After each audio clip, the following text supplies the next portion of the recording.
Welcome, dear subscribers and curious listeners of my channel. Today we're going to talk about a character whose portrayal in the films sparked a lot of debate. Ginny Weasley, a heroine who was literally destroyed by the adaptation. Of course, many Harry Potter characters differ between book and screen, but Ginny suffered more than anyone else. She was given criminally little attention, her character was rewritten, and many viewers found themselves asking the same question: why her and not Hermione? In the books, that question isn't as sharp, because Harry and Ginny's relationship is described in much more detail. But what exactly went wrong in the films? Let's find out. Number 1. The love story. In the books, Harry and Ginny's romance was built gradually. We were constantly reminded of the youngest Weasley's feelings, while Harry himself started to notice her more with each passing year. In Prisoner of Azkaban, Ginny still blushes when she sees him. In Goblet of Fire, her crush is openly mentioned. And in Order of the Phoenix, on Hermione's advice, she learns how to act natural around Harry, dates other boys, and stops being just Ron's sister. "I never really gave up on you," she said. "Not really. I always hoped. Hermione kept telling me to get on with life, maybe go out with some other people." Harry Potter and the Half-Blood Prince. This natural dynamic makes their union believable.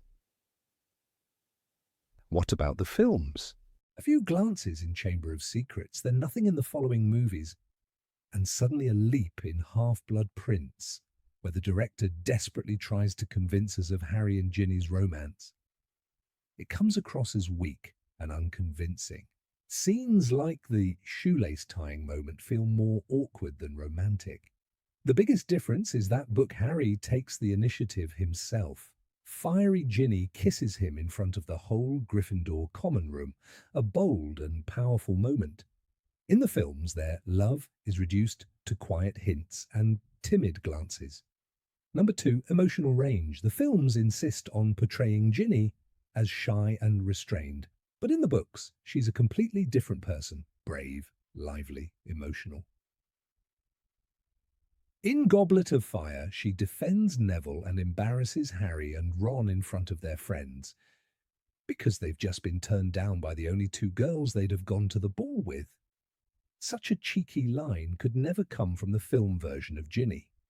In Order of the Phoenix, she loudly protests when her mother tries to chase her out of the meeting.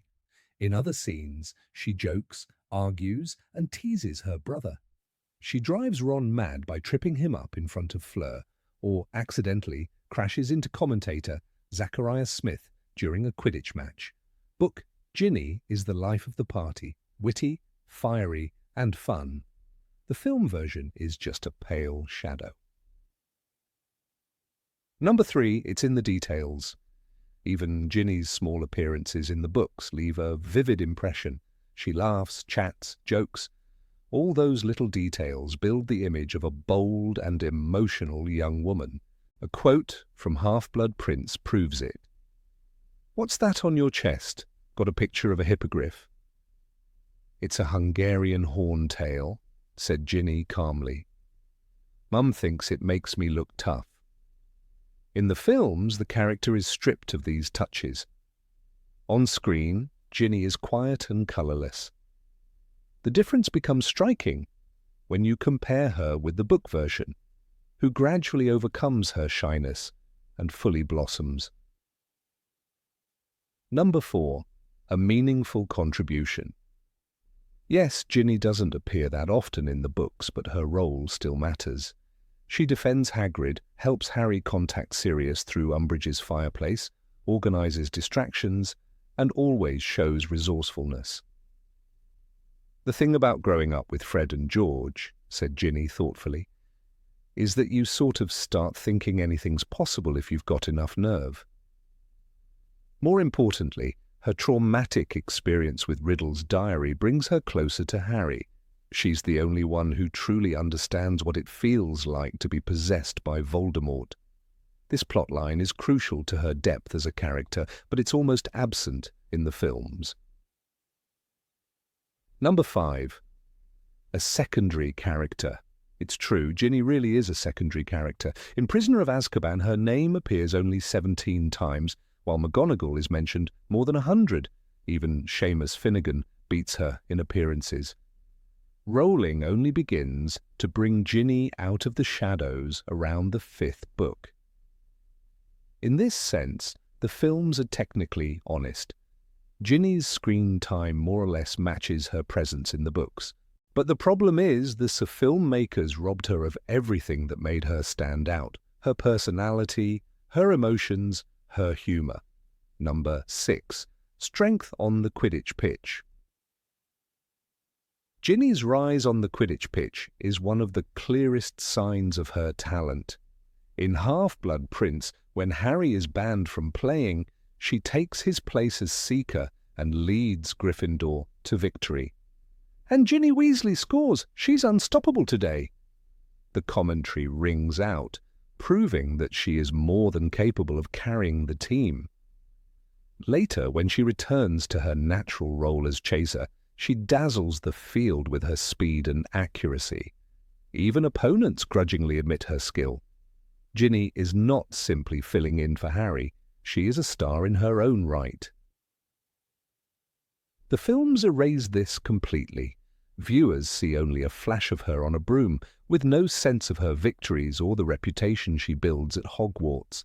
The fiery, competitive Ginny, who makes the crowd cheer and earns the respect of her teammates, is nowhere to be found.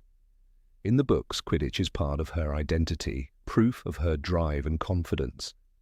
On screen, that passion is silenced, and with it vanishes one of the most vivid parts of her character. Number 7. Independent personality. Ginny's independence is one of the strongest threads in her story. She refuses to be defined by her brothers or by Harry's shadow. In Order of the Phoenix, when Ron tries to criticize her for dating Michael Corner, she fires back without hesitation.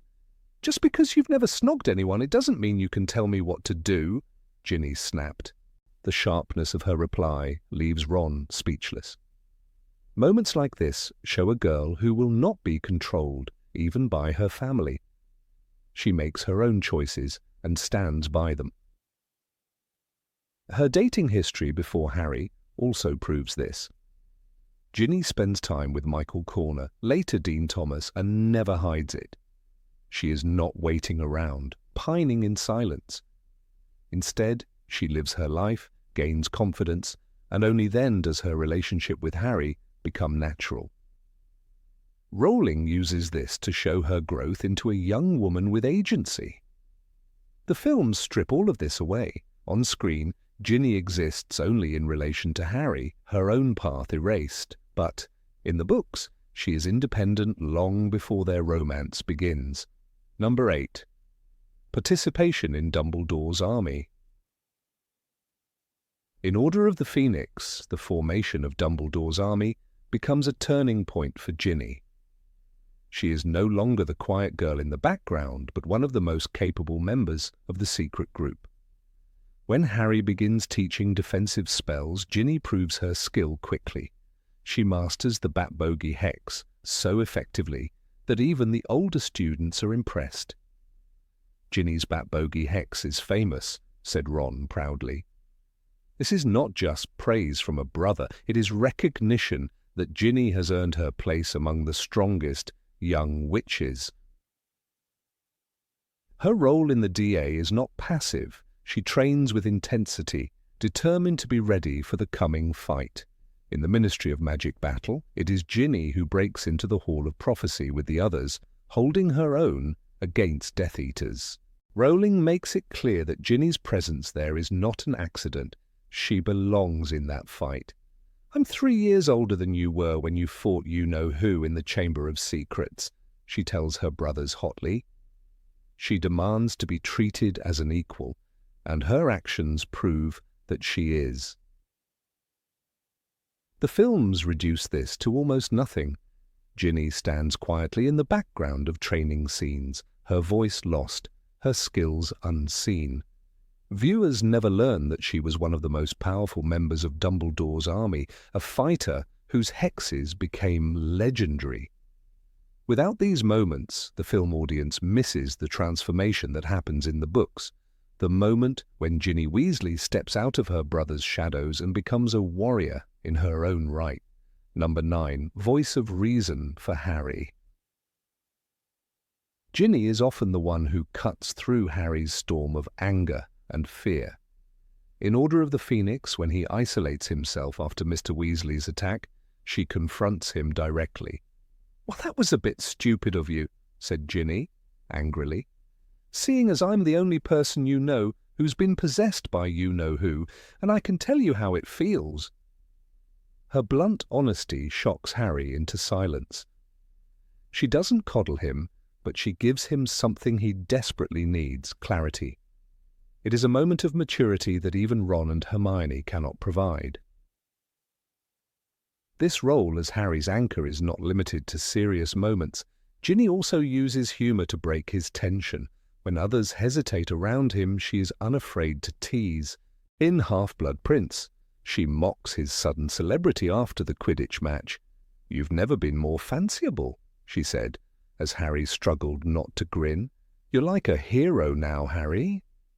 Her playful words ground him, reminding him he is still just a boy at school, not only the chosen one. It is this balance of sharpness and warmth that deepens their bond. The films erase these exchanges, leaving Harry adrift without her voice of reason. On screen, his struggles seem heavier because the one person who could truly understand and challenge him is silent. In the books, Ginny proves she is not simply a love interest, but a partner who steadies Harry when no one else can. That difference makes the literary Ginny stronger, wiser, and far more essential to Harry's journey. Number 10. War and the Final Battle. When Hogwarts turns into a battlefield in Deathly Hallows, Ginny refuses to be sent away. She is underage, but she sneaks back into the fight because hiding is not in her nature. Rowling makes it clear that Ginny will not let others decide her fate. She wants to stand with her family and with Harry. It is a powerful sign of how far she has come from the timid girl in Chamber of Secrets. During the chaos, Ginny duels fiercely. She does not cower behind older fighters, but takes her place among them. One striking moment comes when she is nearly struck down, and Harry sees it. "Not so fast, Potter," said Bellatrix, and she aimed a curse at Ginny. Mrs. Weasley's scream filled the air. "Not my daughter, you bitch!" Deathly Hallows. Ginny's presence in this scene matters. Bellatrix singles her out as a threat. That is how dangerous Ginny has become. Her determination is also seen earlier when she defies her parents' orders to evacuate. "I'm in Dumbledore's army," said Ginny fiercely. "A teenager is old enough to fight." Deathly Hallows. She aligns herself with the same group that taught her to cast defensive spells, proving that she has no intention of being protected like a child. Ginny stands where the battle is most dangerous, fighting side by side with Neville and Luna, her closest allies. In the films, this transformation is barely shown. Ginny appears in the background with no clear moment that shows her bravery in the final battle. The girl who had become a warrior in the books fades into the crowd on screen. Yet her story is one of growth, from the frightened first year controlled by a diary to the young woman who dares to face Death Eaters head-on. That journey is real in the novels, even if the films chose to dim her light. Number 11. Living in the shadow of her brothers. Growing up as the youngest in a family of 7 children is never simple. Ginny had 6 older brothers, each loud, opinionated, and full of personality. Fred and George stole the spotlight with their jokes. Bill was the cool role model, Charlie the dragon tamer, Percy the rule follower, and Ron always tagging behind Harry. To survive in such a house, Ginny had to fight for attention. She could not afford to be invisible. In the books, Rowling makes it clear Ginny developed independence because she had no other choice. That independence often came out as stubbornness. In Order of the Phoenix, when Molly tries to keep her out of meetings, Ginny refuses to stay silent. "Well, I've joined the DA too," said Ginny stubbornly. "So if you're going to let Harry and Ron and Hermione in on the meetings, you'll have to let me in too." She speaks up, even when her mother and brothers try to push her aside. Ginny does not wait for permission. She demands her place. That single moment shows a courage born from years of being treated as just the little sister. Her clashes with Ron are another window into this struggle.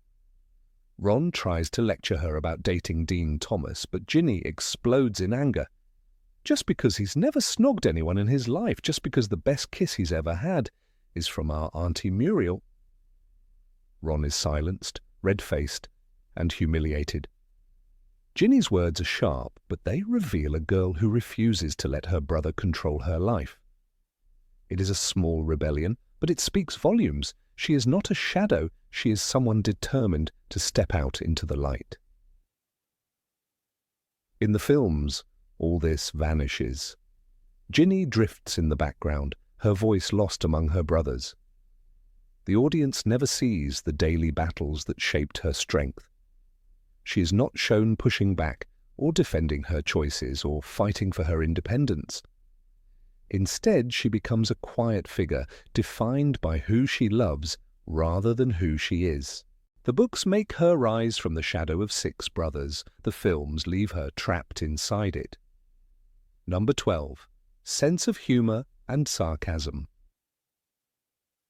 Ginny Weasley in the books is never quiet for long. She always has a sharp word ready, and her wit cuts deeper than most spells. One moment she is laughing with her brothers, and the next she is leaving Harry or Ron stunned with a quick remark. Rowling shows her as a girl who refuses to be overshadowed, using humour as her weapon. This spark is one of the reasons why Ginny feels alive on the page, while in the films she becomes almost silent, stripped of the edge that made her stand out. There is a scene in Harry Potter and the Half-Blood Prince where Ginny teases Harry about Romilda Vane's silly questions. "So," Romilda said, "you've got a tattoo of a hippogriff?" Ron and Hermione both laughed. Harry didn't answer. "I told her it's actually a Hungarian horntail," said Ginny calmly, turning the page of the newspaper. "Much more macho." In just a few lines, she shows boldness, humour, and a playful side that even Harry cannot resist. This is not the shy little sister. This is someone who knows how to hold her own. Her sarcasm also works as a shield. In Goblet of Fire, when Harry and Ron are humiliated after their invitations to the Yule Ball are rejected, Ginny mocks them with biting precision. "Because they've just been turned down by the girls they asked," she said, glaring at them. "Don't laugh, it's not funny." The boys choke on their laughter, suddenly silenced by the little sister who sees through them. Ginny's words sting, but they also show her as someone who refuses to stay quiet, even when her older brother is involved. This sharp tongue is almost invisible in the movies. On screen, Ginny is given few lines, and the humour that defined her is erased. Without sarcasm, she seems flat and one-dimensional. The girl who should bring warmth and lightness into the trio's heavy journey becomes a shadow. The difference is striking. In the books, Ginny's wit makes her magnetic, while in the films that fire is never lit. Number 13, Friends and Social Circle. Of all the characters who suffered from the transition from page to screen, Ginny Weasley remains perhaps the most striking example. In the novels, J.K. Rowling painted her with strokes of independence, subtle strength, and a believable schoolgirl's social life. She had friends of her own, relationships that unfolded outside Harry's orbit, and moments of humour and bravery that demonstrated she was never merely someone's sister or someone's love interest. Yet the films stripped away this tapestry. Instead of the witty and socially active Ginny who shines in the books, audiences were given a shadow, a character whose identity existed almost entirely in relation to Harry. When one compares these two portraits, the sense of loss is impossible to ignore, because Rowling's Ginny was very much alive in the world of Hogwarts, while the film version seems to inhabit only the narrow frame of Harry's journey. In the novels, we see Ginny as a girl surrounded by friends such as Luna Lovegood and the girls from her year, people who gave her context and depth. Rowling even takes time to show that she moves in circles beyond the main trio. She plays Quidditch, chats with fellow students, and writes to friends. When Harry notices her laughter echoing across the common room, it tells us that Ginny is not simply a background figure, but a young woman with her own place in the castle's life. The films, however, cut these threads away. On screen, Ginny rarely speaks to anyone outside of Harry, Ron, or Hermione. There is little sign that she is a fully fleshed-out Hogwarts student navigating friendships, rivalries, and teenage concerns. The absence of this social web leaves her character floating in a void, robbed of the ordinary connections that make Rowling's version feel authentic. One of the clearest differences appears in Harry Potter and the Order of the Phoenix. In the book, Ginny is close to Michael Corner, a Ravenclaw with whom she begins a relationship after the Yule Ball. Rowling writes, Ginny had joined the DA too, and was soon demonstrating her skill at defensive spells to an admiring Michael Corner. This detail does not merely exist to add romance, it shows that Ginny makes choices, has agency, and is noticed by others. She breaks up with Michael after Gryffindor beats Ravenclaw in Quidditch, later dating Dean Thomas. These interactions position her as a teenager living a normal life alongside the larger war story. The films erase this entire aspect, removing Michael Corner altogether, diminishing Dean's presence, and therefore eliminating the natural social progression that helped shape Ginny's independence. By doing so, the cinematic Ginny appears to have no history outside her future with Harry, a distortion that shrinks her world. Dean Thomas provides another vivid example. In the 6th book, Ginny's relationship with Dean is a recurring element, one that reveals her humour and confidence. Harry himself notices the dynamic, not without jealousy, as when Ginny argues with Dean in the Gryffindor common room. Rowling describes the moment with playful realism. It looks like Ginny and Dean are rowing again. These little quarrels capture the rhythm of teenage romance, underscoring that Ginny is not waiting for Harry to notice her, but living her life fully. In the film adaptation of Half-Blood Prince, this is barely hinted at. Dean exists on the margins, their romance almost invisible, and their breakup absent of any emotional resonance. Without this storyline, Ginny loses layers of her personality, reduced from a lively student juggling emotions and friendships to a girl who silently lingers until Harry finally pays attention. The absence of Ginny's social world also affects the tone of the story. In Rowling's books, Hogwarts feels alive because students interact beyond the central trio. Ginny chatting with her yearmates, joking during Quidditch, or standing with friends in the common room gives the impression of a bustling school where everyone has a place. By cutting these details, the films flatten Hogwarts into a stage where only Harry's immediate allies matter. Ginny, who should have been a vibrant part of this tapestry, becomes a still figure on the margins. This change is not minor. It alters how audiences perceive her value, from a young woman with connections and autonomy to someone defined almost exclusively by proximity to the chosen one. Rowling carefully constructed Ginny's journey from shy little sister in Chamber of Secrets to confident and witty teenager by Half-Blood Prince. In the early books, she is the girl who blushes when Harry enters the room. But as the years pass, she grows beyond this. Her circle of friends, her willingness to stand up for herself, and her talent on the Quidditch pitch reveal a transformation. In Order of the Phoenix, she scolds the boys when they try to exclude her from the Department of Mysteries mission. "I'm 3 years older than you were when you fought you-know-who at the end of last year." This single line shows she knows her worth, yet the films leave out so many of these steps that her final relationship with Harry seems abrupt, almost unearned. Without the friendships, romances, and moments of growth, viewers never witness her evolution into someone Harry could fall in love with. Number 14, magical abilities.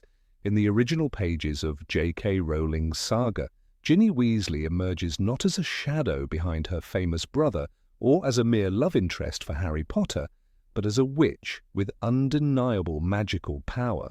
Already in Harry Potter and the Chamber of Secrets, Rowling emphasizes that her involvement with Tom Riddle's diary was not because she was weak, but because she was valuable. Voldemort chose her for possession precisely because of the strength of her spirit and magical potential. The narrative makes clear that Ginny is sensitive to magic in ways that others are not, which foreshadows her later prowess. The very fact that she survives that ordeal at age 11 is an early mark of resilience and magical aptitude. Yet when the films recreate this arc, the audience only sees a frightened girl who needs rescuing, and this impression lingers unfairly across the rest of the adaptations.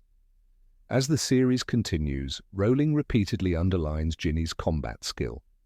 In Harry Potter and the Order of the Phoenix, when the student army forms under Harry's instruction, Ginny surprises everyone by mastering the Bat-Bogey Hex. The narration describes her hex as particularly wicked, with even seasoned fighters like Fred and George recognizing her gift. Harry himself notes her quickness to adapt to advanced spells. In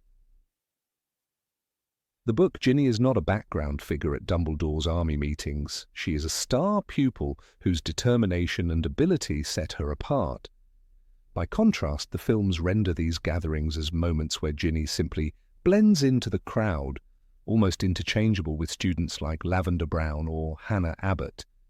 The power of her Bat-Bogey Hex, which Rowling specifically highlights as her signature weapon, is completely erased from the screen version. Rowling builds Ginny's reputation further by showing her as a natural duelist. During the battle in the Department of Mysteries, Ginny demonstrates courage equal to the older students. She holds her own against Death Eaters, even after breaking her ankle. Despite the injury, she continues to fight, proving her toughness and refusal to be sidelined. Rowling writes, "Ginny had been knocked sideways by a curse, but she was still on her feet, wand ready, eyes blazing." This fiery spirit defines her identity in the novels. The films, however, minimize her involvement. Instead of a fierce young witch fighting shoulder to shoulder with her peers, Ginny is reduced to a frightened bystander, robbed of the chance to establish herself as a warrior equal to Harry, Hermione, and Ron. The sixth book, Harry Potter and the Half-Blood Prince, cements Ginny as one of the most skilled witches of her generation. During Quidditch season, she rises to become a star chaser and even replaces Harry as seeker with remarkable success. Her athleticism parallels her magical agility, underscoring that she is not simply talented but versatile.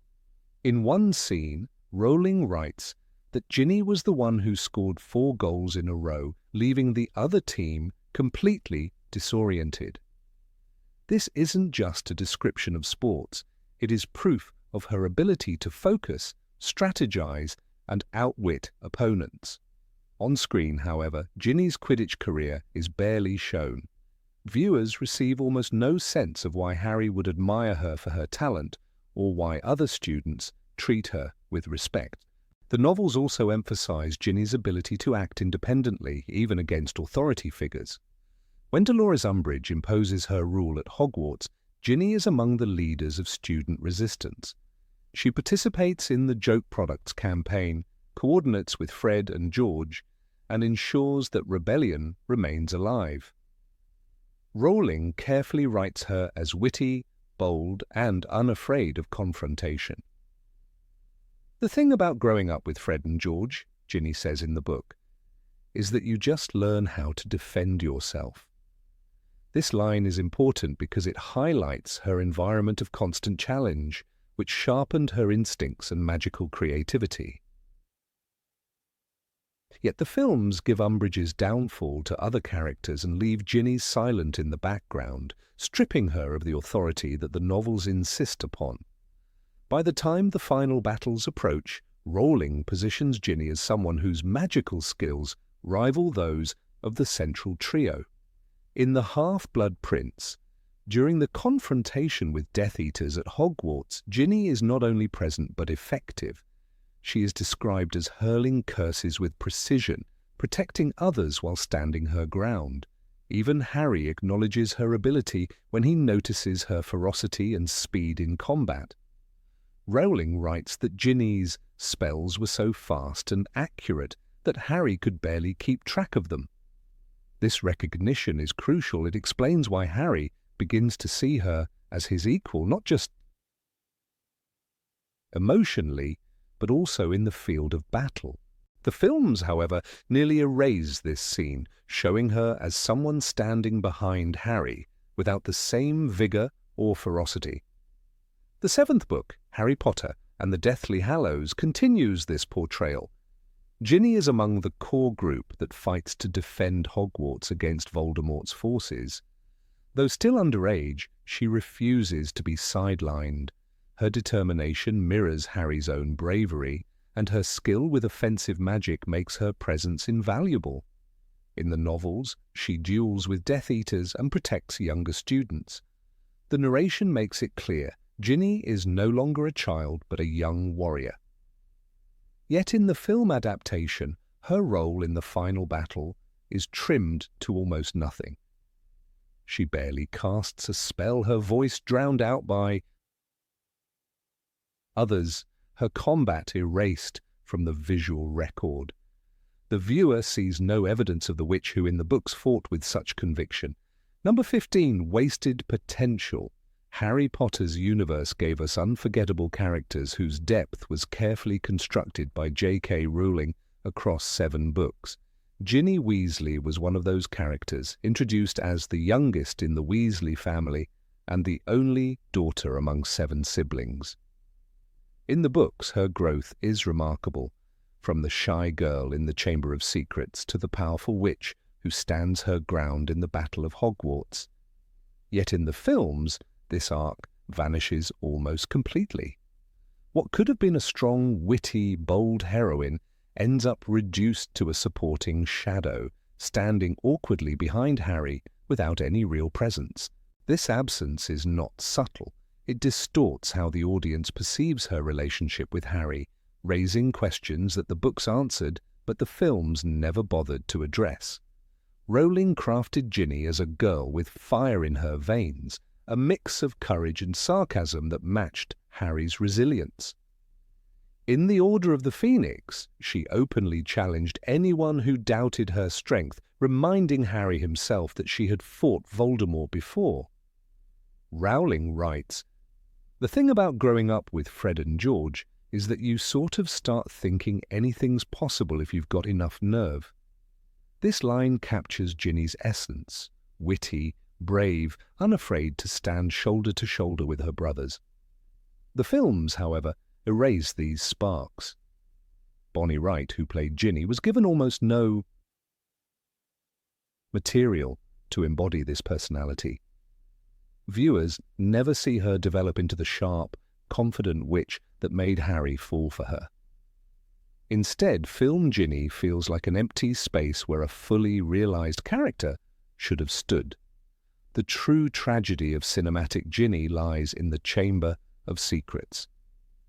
In the novel, this is her story of terror and survival. Possessed by Tom Riddle's diary, Ginny's innocence is weaponized, her life used to reopen the chamber. When Harry saves her, it establishes a profound connection between them, a bond rooted in trauma and resilience. But the film treats her role as little more than a plot device. The emotional aftermath, the guilt she carries, and the courage required to move forward are never explored. This was the perfect foundation for Ginny's arc, trauma, transformed into strength. Yet the films never follow through, leaving her silent where she should have grown. By the time the Goblet of Fire arrives in the books, Ginny is blossoming into her own person.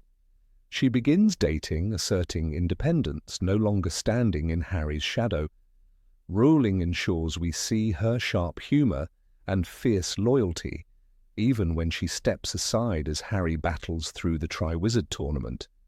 One striking moment in the book is her bluntness toward Ron, calling him out for hypocrisy in his judgment of others' romantic choices.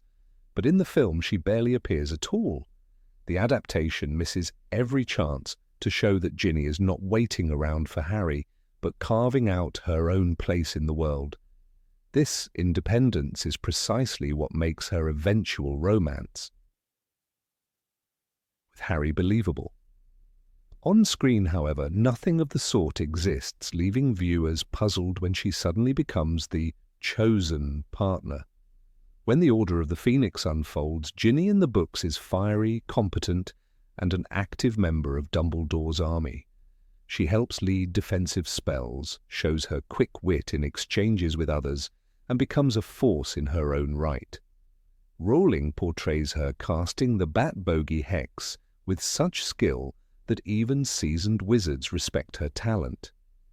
Yet in David Yates's adaptation, her presence fades into the background. The camera seldom lingers on her, and her contributions vanish under the weight of Harry, Hermione, and Ron's storyline. The result is that cinema-goers never understand why Ginny is admired, why she is valued as more than Ron's little sister, or why she earns Harry's trust. Perhaps the greatest betrayal of Ginny's potential comes in The Half-Blood Prince. In the book, this is where her personality truly shines. She is witty, outspoken, and confident, playing Quidditch with unmatched energy. She stands up for herself, reminding Harry that she will not be silenced or protected unnecessarily. Rowling builds her romance with Harry on shared experiences, mutual respect, and Ginny's undeniable spark. He realized that he had never been able to confide in anyone like he could with Ginny, Rowling writes, showing us that Harry's affection comes from her strength and understanding. But the film strips this entirely, reducing their relationship to awkward glances and a strangely passionless kiss in the room of requirement. There is no tension, no electricity, no sense of two powerful personalities finally aligning.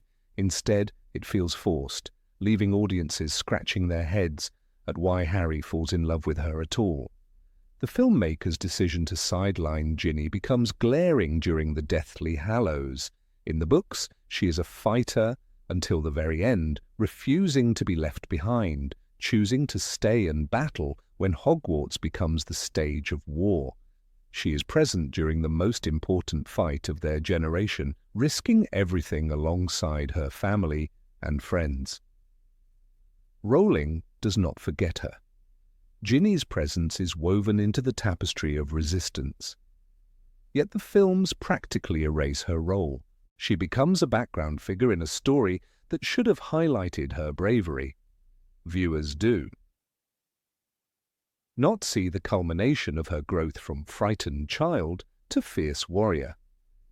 They see instead a half-hearted love interest with no climax, no payoff. Number 16, Reflection of Harry. Harry Potter's story has always been about survival, identity, and the way scars shape a person. In the books, J.K. Rowling gave Harry someone who not only loved him, but also understood his struggles in a way no one else could. Ginny Weasley. Her significance is often overlooked because the films turned her into a background figure, a silent presence rather than a force in Harry's life. Yet in the novels, Ginny is more than just Harry's girlfriend. She is his reflection, the one who endured the same shadow of Voldemort and came out stronger. Without her, Harry's journey toward emotional wholeness feels incomplete. The films, however, stripped her of that mirror role, and in doing so they weakened one of the most meaningful connections in the saga. When Harry first meets Ginny in the Chamber of Secrets, she is a girl who has been manipulated and nearly destroyed by Tom Riddle's diary. This was not a random detail. Rowling deliberately tied Ginny to Voldemort's influence to create a parallel with Harry's own experiences. Harry had survived the killing curse as a baby, his soul touched by Voldemort's power. Ginny, too, had endured possession, manipulation, and the crushing weight of shame and guilt. She knew what it meant to lose control of her mind to a darker force. In the book, this bond makes her capable of understanding Harry in a way that even Hermione and Ron cannot. She is the one who has walked through the same fire. The films chose to ignore this connection almost entirely, and without it, her relationship with Harry appears to appear out of nowhere, without the gravity of shared suffering. There is a telling passage in Harry Potter and the Order of the Phoenix where Ginny reminds Harry that he is not alone in being manipulated by Voldemort.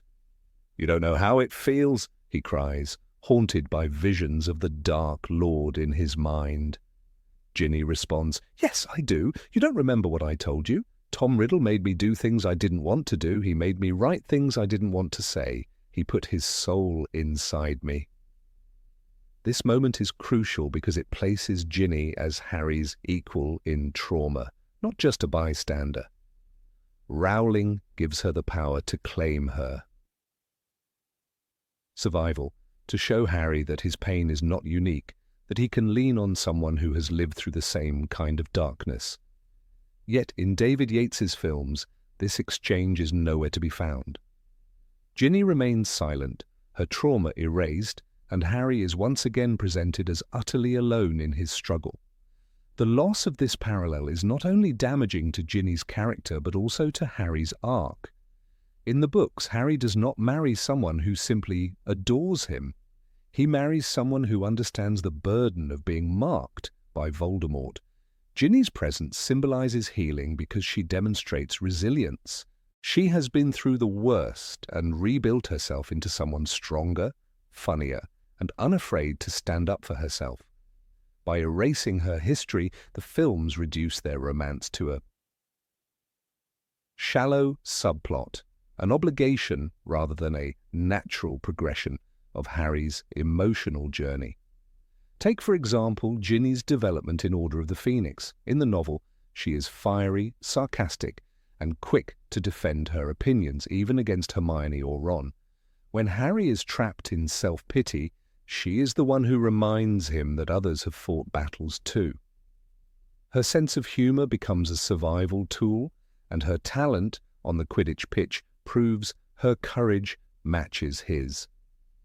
Harry sees her not as Ron's little sister anymore, but as a strong, independent witch who can challenge him. Compare this to the film adaptation, where Ginny is reduced to quiet stares and awkward one-liners. Her strength, her humor, her confidence, all of it is stripped away. Instead of being Harry's mirror, she becomes a shadow fading behind him. The removal of her depth creates a false impression that Harry's connection to her is purely physical or circumstantial. The book shows otherwise. In Half-Blood Prince, Harry's attraction to Ginny grows from admiration. He notices how she handles pressure, how she leads the Gryffindor Quidditch team, how she stands up to people who underestimate her. When she tells off Zacharias Smith during a match, Harry thinks of her with pride, not just desire. Rowling carefully builds a relationship grounded in respect and shared resilience. The films, however, collapse this growth into a few poorly executed scenes, like Ginny awkwardly feeding Harry a pastry or tying his shoelace. Such moments reduce her to a cliché love interest rather than the equal partner she was written to be. Rowling did not want Ginny to be a damsel in distress. She wanted her to be the girl who had known darkness, survived it, and refused to let it define her. This mirrors Harry's own arc because he, too, is not simply the boy who lived, but the boy who chose to fight, to turn scars into strength. In a way, Ginny is a reminder that Harry is not unique in his suffering. Others have borne the mark of Voldemort as well. By pairing him with Ginny, Rowling emphasized that trauma can create bonds stronger than admiration or infatuation. Their union is not shallow, it is two survivors finding solace in each other. The film's decision to remove that truth creates an emptiness, as though Harry marries someone he barely knows. The erasure of Ginny's reflection also shifts the weight of Harry's support network. In the movies, Hermione often takes on the emotional role that Ginny held in the books. She is the one shown comforting Harry in his grief, particularly in Order of the Phoenix. While Emma Watson's performance is powerful, this alteration sidelines Ginny's purpose. The books made clear that Hermione, though brilliant, did not understand Harry's pain in the same way. She was the strategist, the voice of reason, but she hadn't been marked by Voldemort. Ginny had. By replacing her with Hermione, the films distort the triangle of friendship and diminish the uniqueness of Harry and Ginny's bond.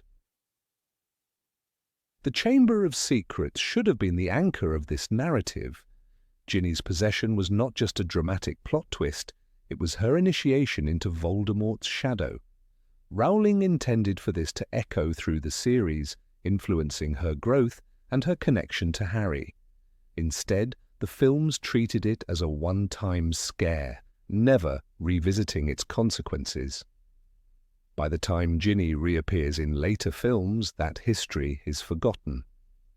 Without it, viewers are left wondering why Harry suddenly sees her as his great love when the groundwork was meant to be years of shared understanding and unspoken recognition.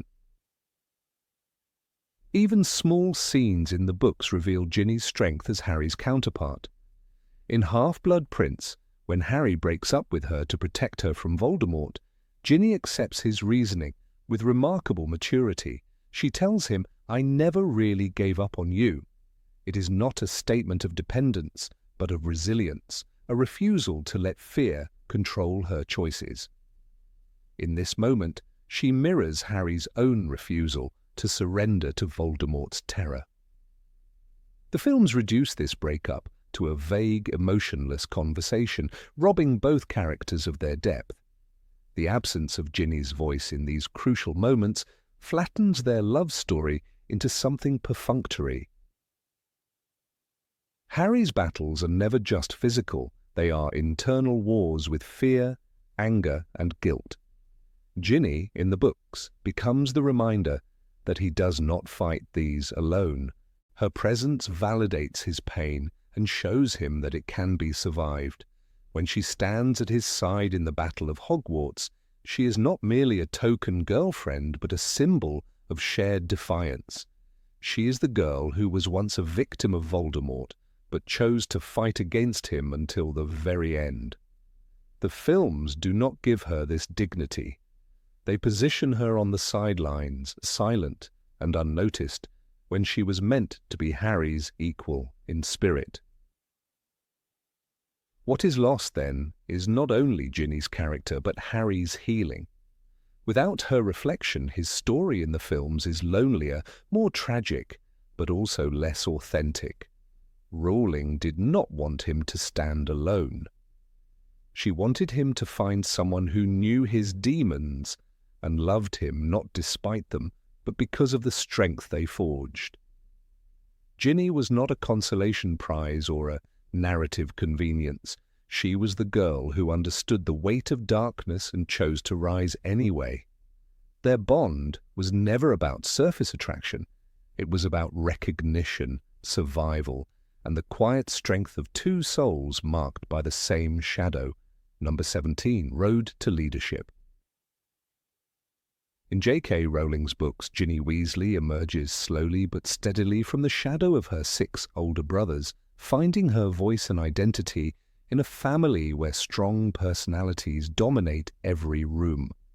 In Harry Potter and the Chamber of Secrets, she begins as a shy, first year, whose vulnerability to Tom Riddle's diary nearly costs her life. Yet this moment of weakness plants the seeds for a transformation. Surviving such trauma, Ginny does not remain fragile. She becomes sharper, braver, and resilient. By the time Harry sees her again in Harry Potter and the Order of the Phoenix, she is no longer the quiet girl who blushed in his presence. She is a young witch, unafraid to speak her mind, a Gryffindor who carries scars but wears them as proof of strength.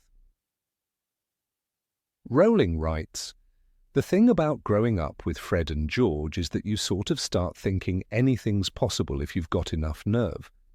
That line encapsulates the Ginny of the books, bold, confident, and emerging as a leader among her peers." This narrative arc, however, is not what the films delivered. The cinematic Ginny, portrayed by Bonnie Wright, was written into silence, her sharpness dulled into passivity. Viewers who only knew the movies met a girl who hovered on the edges of scenes, timid and hesitant, defined not by her leadership or wit, but by her proximity to Harry. The films stripped away her journey from frightened child to courageous young woman, leaving a hollow outline of the character Rowling envisioned, where the books presented her as a heroine in her own right. The films reduced her to a side note. The contrast is not a matter of minor adaptation choices, but a dismantling of a crucial arc. The greatest evidence of Ginny's leadership emerges in Order of the Phoenix, where Harry's frustration and isolation reach their peak. During the formation of Dumbledore's army, it is Ginny who suggests the name when everyone debates what to call their secret group. It is a moment that positions her as more than just a participant. She shapes the very identity of the resistance. Rowling emphasizes her sharp instincts again when Harry doubts whether he should lead the group. Ginny insists he is the one people will listen to, yet at the same time, she herself commands respect. Her decision to join the fight in the Department of Mysteries is not reckless bravado, but evidence of her growth. She refuses to be left behind, determined to confront the very force that once nearly destroyed her.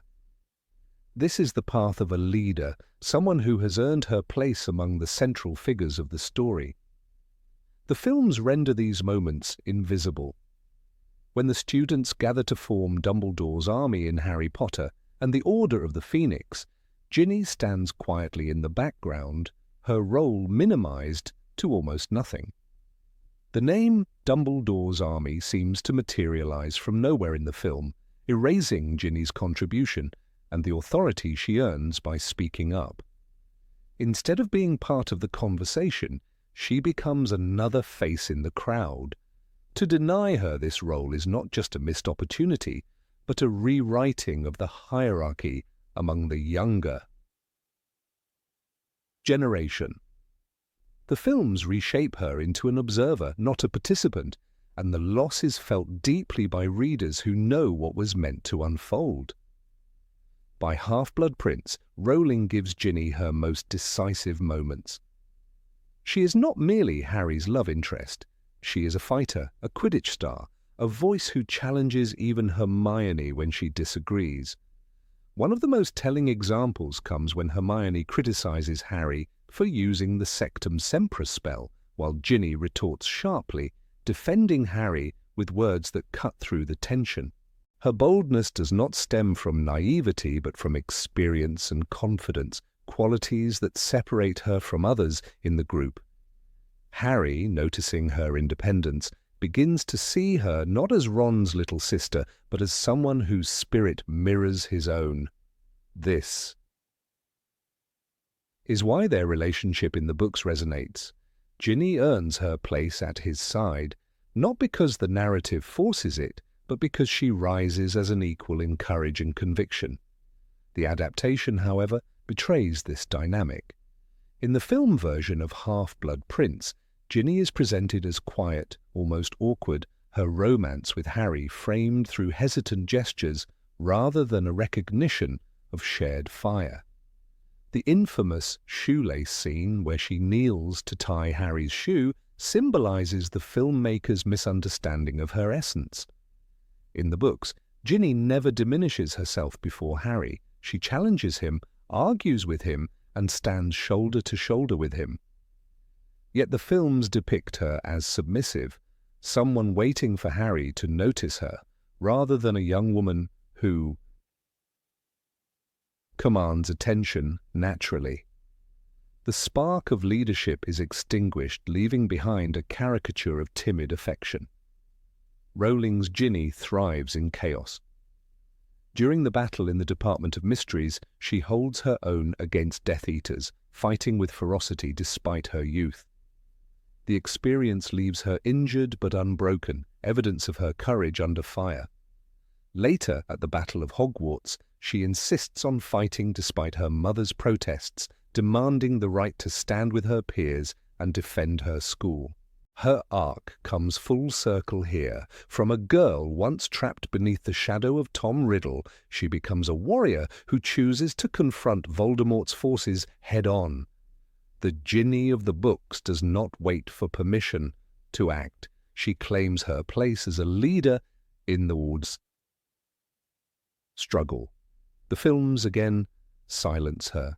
In Deathly Hallows Part 2, Ginny is largely invisible, her presence in the Battle of Hogwarts reduced to fleeting shots.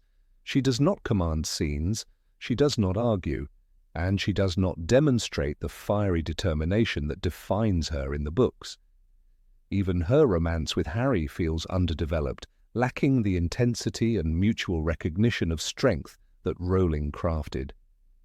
When Harry prepares to face Voldemort, the book version of Ginny burns with unspoken defiance, torn between love and the will to fight. The film offers no such emotional resonance, leaving her sidelined in her own story. Leadership becomes absence, her courage becomes silence. The tragedy of this cinematic erasure lies in what it communicates about female strength. Hermione's intelligence is preserved on screen, Luna's eccentric wisdom is captured, but Ginny's fire is dimmed. It suggests that the filmmakers could not imagine Harry alongside a partner whose independence might rival his own. Instead, they crafted a subdued figure who would not overshadow him. Yet Rowling's vision was never about shadow or light. It was about equals walking the same road. The book Harry admires Ginny precisely because she is unafraid to challenge him, to laugh at him, to resist him when needed. Their relationship thrives on mutual respect. The film adaptation turns this into a story of muted affection, draining the power from one of the saga's most compelling romances. What makes Ginny's leadership compelling is the contrast with her beginnings. The girl once overwhelmed by a diary and the manipulations of Tom Riddle evolves into a witch who cannot be silenced. In Order of the Phoenix, when Harry feels alone with the burden of his visions, Ginny reminds him that she understands possession better than anyone. Her words bridge his isolation, proving she is not just a companion, but a source of strength. Rowling uses this moment to elevate Ginny into a unique role. She knows darkness, she knows survival, and she channels that into leadership. The film brushes past this exchange, robbing her of the depth that defines her. Even in smaller moments, Ginny's personality leaps from the pages. She teases Ron mercilessly, she stands up to the twins, she is unafraid of Professor Snape's intimidation. When others hesitate, she speaks. When Hermione argues with Harry, Ginny cuts through the tension with a sharp remark, often swaying the room with her clarity. She is not the silent girl behind the hero, but the voice that reminds him of reality. These flashes of wit and courage are what transform her from Ron's little sister into a formidable witch. Yet in the films, these edges are smoothed out, leaving her faceless among the crowd. The cost of this cinematic portrayal is more than just one character's arc.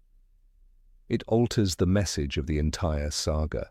Rowling's book suggests that leadership can come from unexpected places, that a girl once dismissed as quiet or fragile can grow into a figure who shapes destinies. The films deny this progression, choosing instead to focus solely on Harry's journey, Hermione's brilliance, and Ron's loyalty. Ginny in this telling is reduced to a romantic footnote. The lesson about resilience and the hidden power of underestimated figures is lost in translation. For readers, Ginny represents a different kind of heroism. She is not chosen by prophecy nor gifted with extraordinary intellect. She rises because she refuses to stay silent, because she learns from her scars, and because she believes in her own strength. This is why her arc resonates so strongly. It is the story of an ordinary girl who refuses to remain ordinary. By stripping her of these qualities, the films robbed audiences of a model of leadership that is both accessible and inspiring. They offered instead a pale imitation, a character defined not by her choices, but by the choices others made for her. When one revisits Rowling's words, Ginny stands tall in memory, sharp, brave, independent, and unafraid to lead. The line about enough nerve becomes a motto not just for her, but for anyone who has ever been underestimated. The films, in their failure to capture this essence, did more than flatten a character. They silenced a voice that deserved to be heard. And in silencing her, they changed the story itself, leaving behind a void where a leader should have stood. Number 18. Gryffindor Courage. In the books, Ginny Weasley emerges not as a secondary shadow of her famous brother or the boy she eventually marries, but as a fierce, independent girl whose bravery earns her a rightful place in Gryffindor. When we first meet her, she is the youngest child in a family of 7, often underestimated by her protective brothers. Yet her actions quickly prove that she is far more than the shy girl glimpsed on platform 9 3/4. In Harry Potter and the Chamber of Secrets, Ginny becomes the victim of Tom Riddle's diary, but it is essential to remember that she resisted his influence for months. The text describes how she tried to throw the diary away, a clear act of defiance for an 11-year-old caught in Voldemort's snare. This is the first major moment where we see her courage shine, even before she grows into the confident witch of later books. By the time of Harry Potter and the Order of the Phoenix, Ginny has transformed into a strong young witch who refuses to be silenced. When Harry worries about who should join Dumbledore's army, he overlooks Ginny at first, but she insists on participating. Her determination is encapsulated in the line, "The thing about growing up with Fred and George is that you sort of start thinking anything's possible if you've got enough nerve." This single sentence defines her character better than any film scene ever attempted. Ginny embodies nerve, the very essence of Gryffindor courage, and Rowling deliberately crafted her as someone who would not be sidelined by older siblings or protective parents. Her presence in Dumbledore's army is not symbolic but active, as she contributes spells, encouragement, and her own unshakable confidence. The films, however, strip away much of this boldness. Instead of the sharp and witty girl with blazing hair and a fierceness that makes Harry notice her, she is reduced to a quiet background figure. The powerful quote about Fred and George, which reveals her worldview, is completely absent from the movies. Without it, her character loses the foundation of bravery and humor that Rowling worked to build. The absence is not just about words on a page, it is about losing the spirit of Ginny, a spirit that made her stand equal to her brothers, Harry, Hermione, and Ron. Her bravery in the Order of the Phoenix reaches a climax during the battle at the Department of Mysteries. Ginny, still the youngest member of the group, insists on fighting alongside her peers against Death Eaters.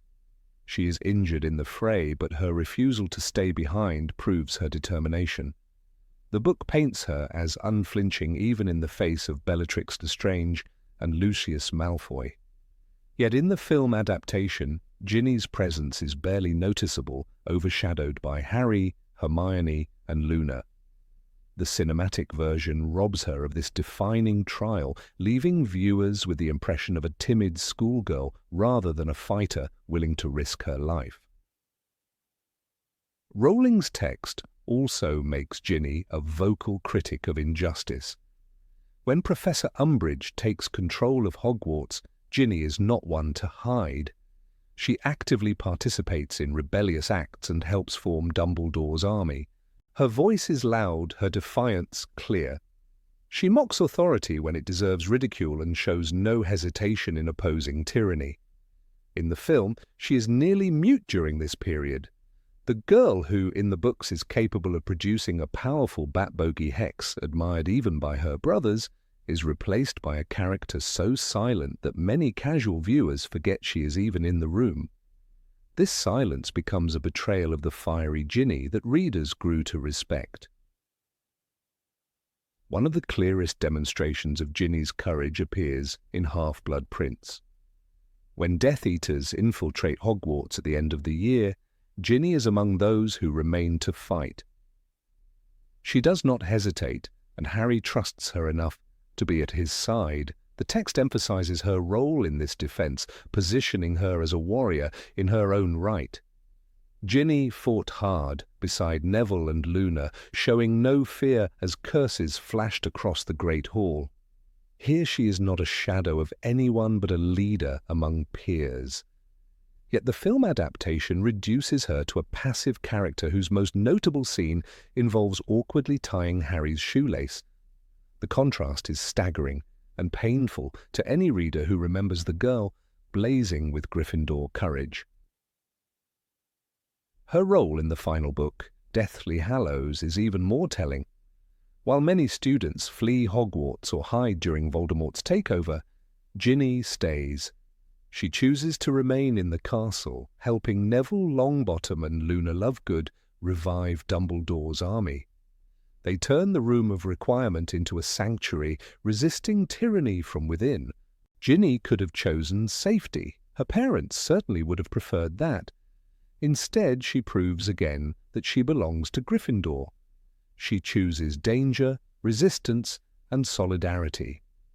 In the climactic Battle of Hogwarts, she fights among adults, never asking to be shielded. The films, however, erase most of this. Ginny is seen briefly in the background, her fire extinguished, her leadership forgotten. The cinematic choice denies her the recognition Rowling gave her. One cannot overstate how much Rowling positioned Ginny as a mirror to Harry himself. Both are youngest siblings, both underestimated by those around them, and both find their true strength in moments of crisis. Harry, of course, becomes the hero of prophecy, but Ginny grows into the warrior who fights without any prophecy commanding her. She chooses bravery for its own sake. In the novels, this makes her a natural match for Harry, not just romantically, but spiritually. Their union is not about shy glances and shoelaces, but about shared courage and a willingness to sacrifice. The films, by reducing her role, also reduce the credibility of their relationship. Viewers unfamiliar with the books are left wondering why Harry suddenly falls for a girl who has barely spoken. It is also worth noting that Ginny's defiance is not limited to fighting Death Eaters. She resists her own family when necessary. When her brothers try to protect her excessively, she pushes back. When her mother wishes to keep her away from battles, she still finds a way to contribute. Her independence is evident when she dates whom she wishes, not caring about her brother's opinions. This is a girl who embodies the Gryffindor spirit, bold, independent, and unwilling to be caged. The films flatten this independence, presenting her instead as a passive sister and eventual love interest. This simplification erases one of the richest female characters Rowling created. The absence of Ginny's iconic spells is another loss. Her Bat-Bogey hex, feared and respected even by Slytherins, is legendary in the books. The hex symbolizes her unique power, the way she uses creativity and confidence to stand out. Yet the films never showcase this ability. By denying her magical talent, the movies make her seem far weaker than she truly is. In contrast, Rowling repeatedly highlighted Ginny's proficiency, making her one of the most talented witches of her generation. Without this, the cinematic Ginny becomes less a fighter and more a prop. The tragedy of this adaptation lies in how it influences public perception. Millions of film-only fans believe Ginny to be a bland, forgettable character, unworthy of attention. Yet book readers know she is among the bravest of Harry's allies. She fights in nearly every major battle, resists evil from childhood, and stands against oppression even when others fall silent.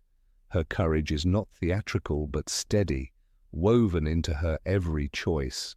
This is the heart of Gryffindor, the decision to act again and again despite fear. The films fail to show this essence, and in doing so they diminish her legacy. In truth, Ginny's bravery rivals that of Harry, Hermione, and Ron. She is their equal, though the narrative often places her at the margins. Rowling herself never intended her to be minor. Instead, she grows with each book until she is indispensable in the final battle. When Harry walks into the forest to face Voldemort, Ginny is one of the few characters whose fate truly weighs on him. Their shared courage connects them more deeply than words. The cinematic erasure of her role breaks this connection, leaving audiences with a romance that feels unearned and a heroine whose true fire never blazes on screen. For every reader who remembers Ginny standing in the room of requirement, wand at the ready, or stepping into the Department of Mysteries, or mocking her brothers with sharp wit, the films come as a disappointment. They take the lion-hearted girl and silence her, erasing the very qualities that made her unforgettable. Her Gryffindor bravery, her independence, her refusal to shrink before darkness, these are the traits that define her. And while the books preserve them for all time, the films leave behind only a shadow, a pale reflection of what Ginny Weasley truly was, one of the fiercest lions ever to walk the halls of Hogwarts. Number 19, Hidden Romantic Side. Harry Potter's story is not only about battles with dark magic, but also about the quiet, tender stories of friendship and love that made readers feel deeply connected to the characters. In J.K. Rowling's books, Ginny Weasley is one of the most important figures in this emotional world. She is not just Ron's younger sister or the girl who happens to marry Harry in the end. She is the hidden romantic thread, woven carefully through the novels with subtle gestures, moments of growth, and a progression that felt natural. Yet when the films brought her to life on screen, much of that fragile beauty was erased. What remained was a shell of her character, stripped of her romantic heartbeat, leaving viewers confused about why Harry and Ginny ever became a couple at all. The book Ginny is full of life from the very beginning. In Chamber of Secrets, she blushes and stammers every time Harry enters the room. It is an honest portrait of a young girl overwhelmed by her first crush.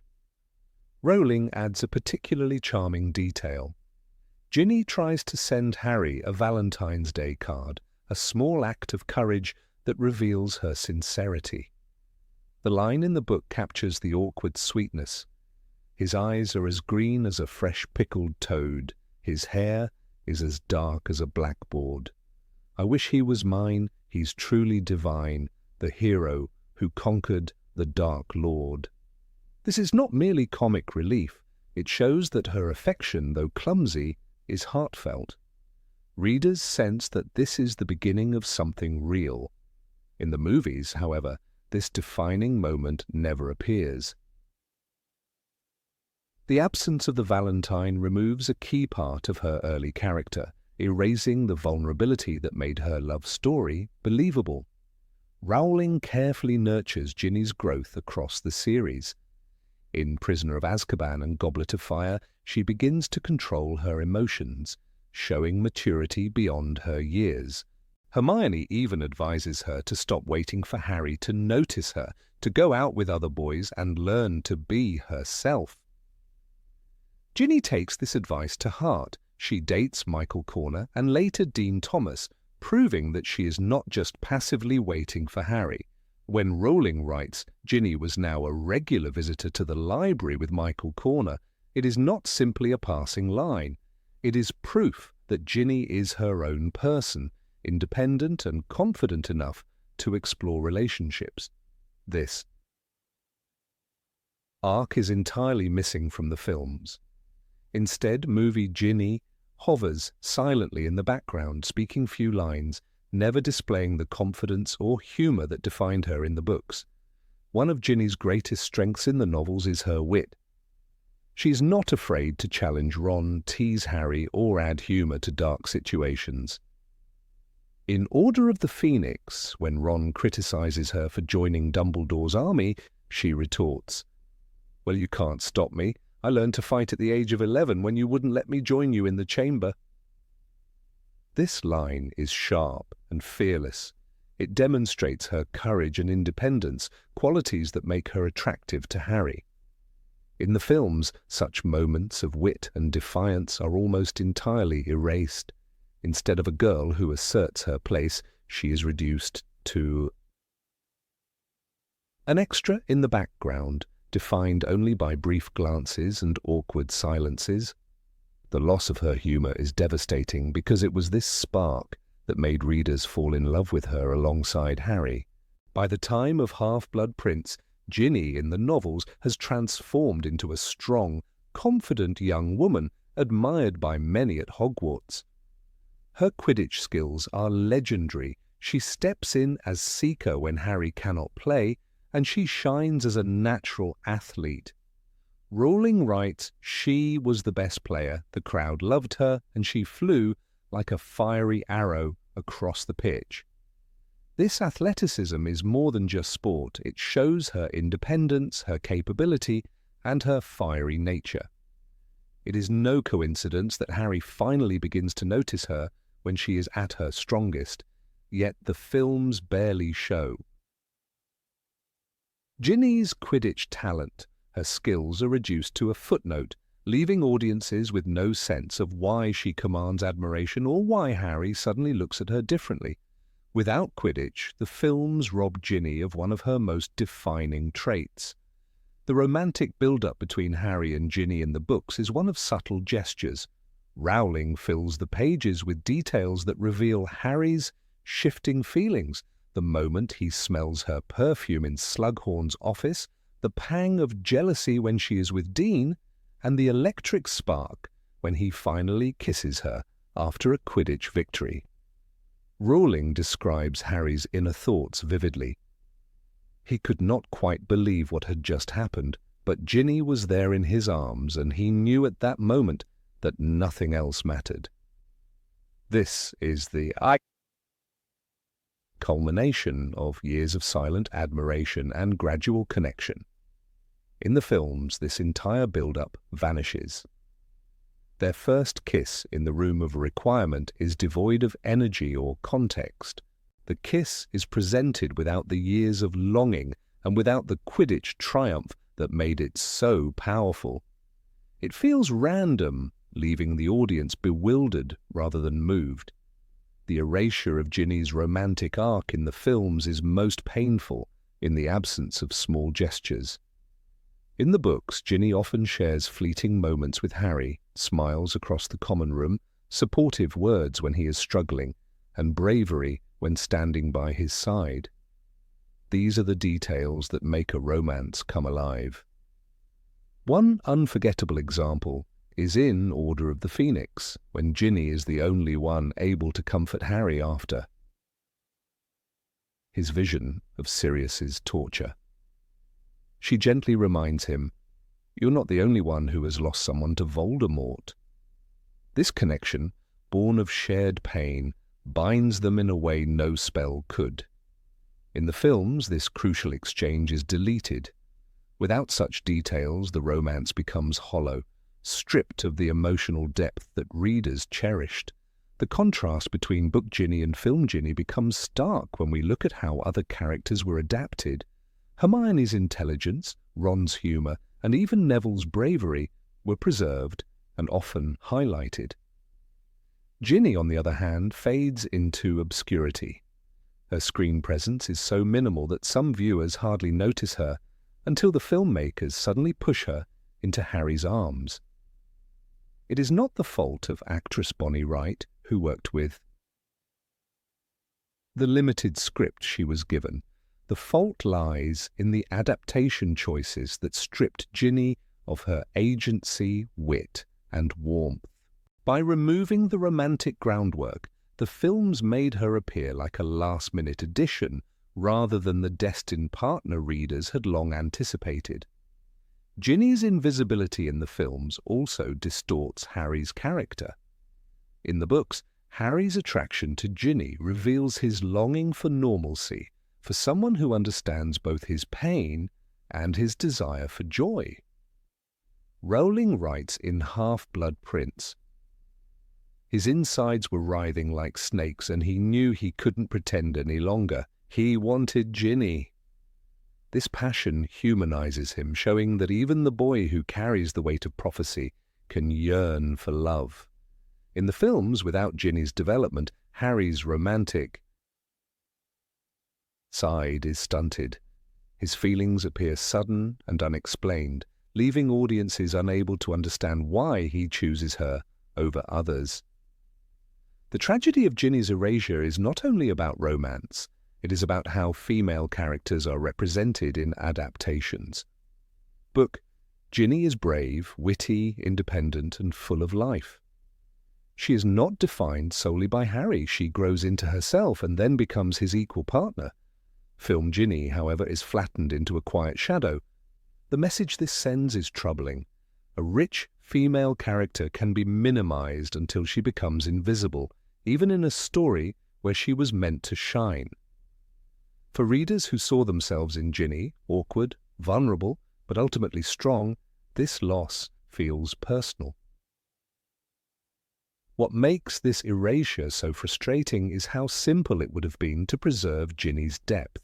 A single Valentine's card scene, a brief Quidditch moment, or the tender exchange after Harry's vision could have added the necessary layers. These were not massive subplots requiring hours of screen time. They were small gestures, easy to include, yet essential for capturing her spirit.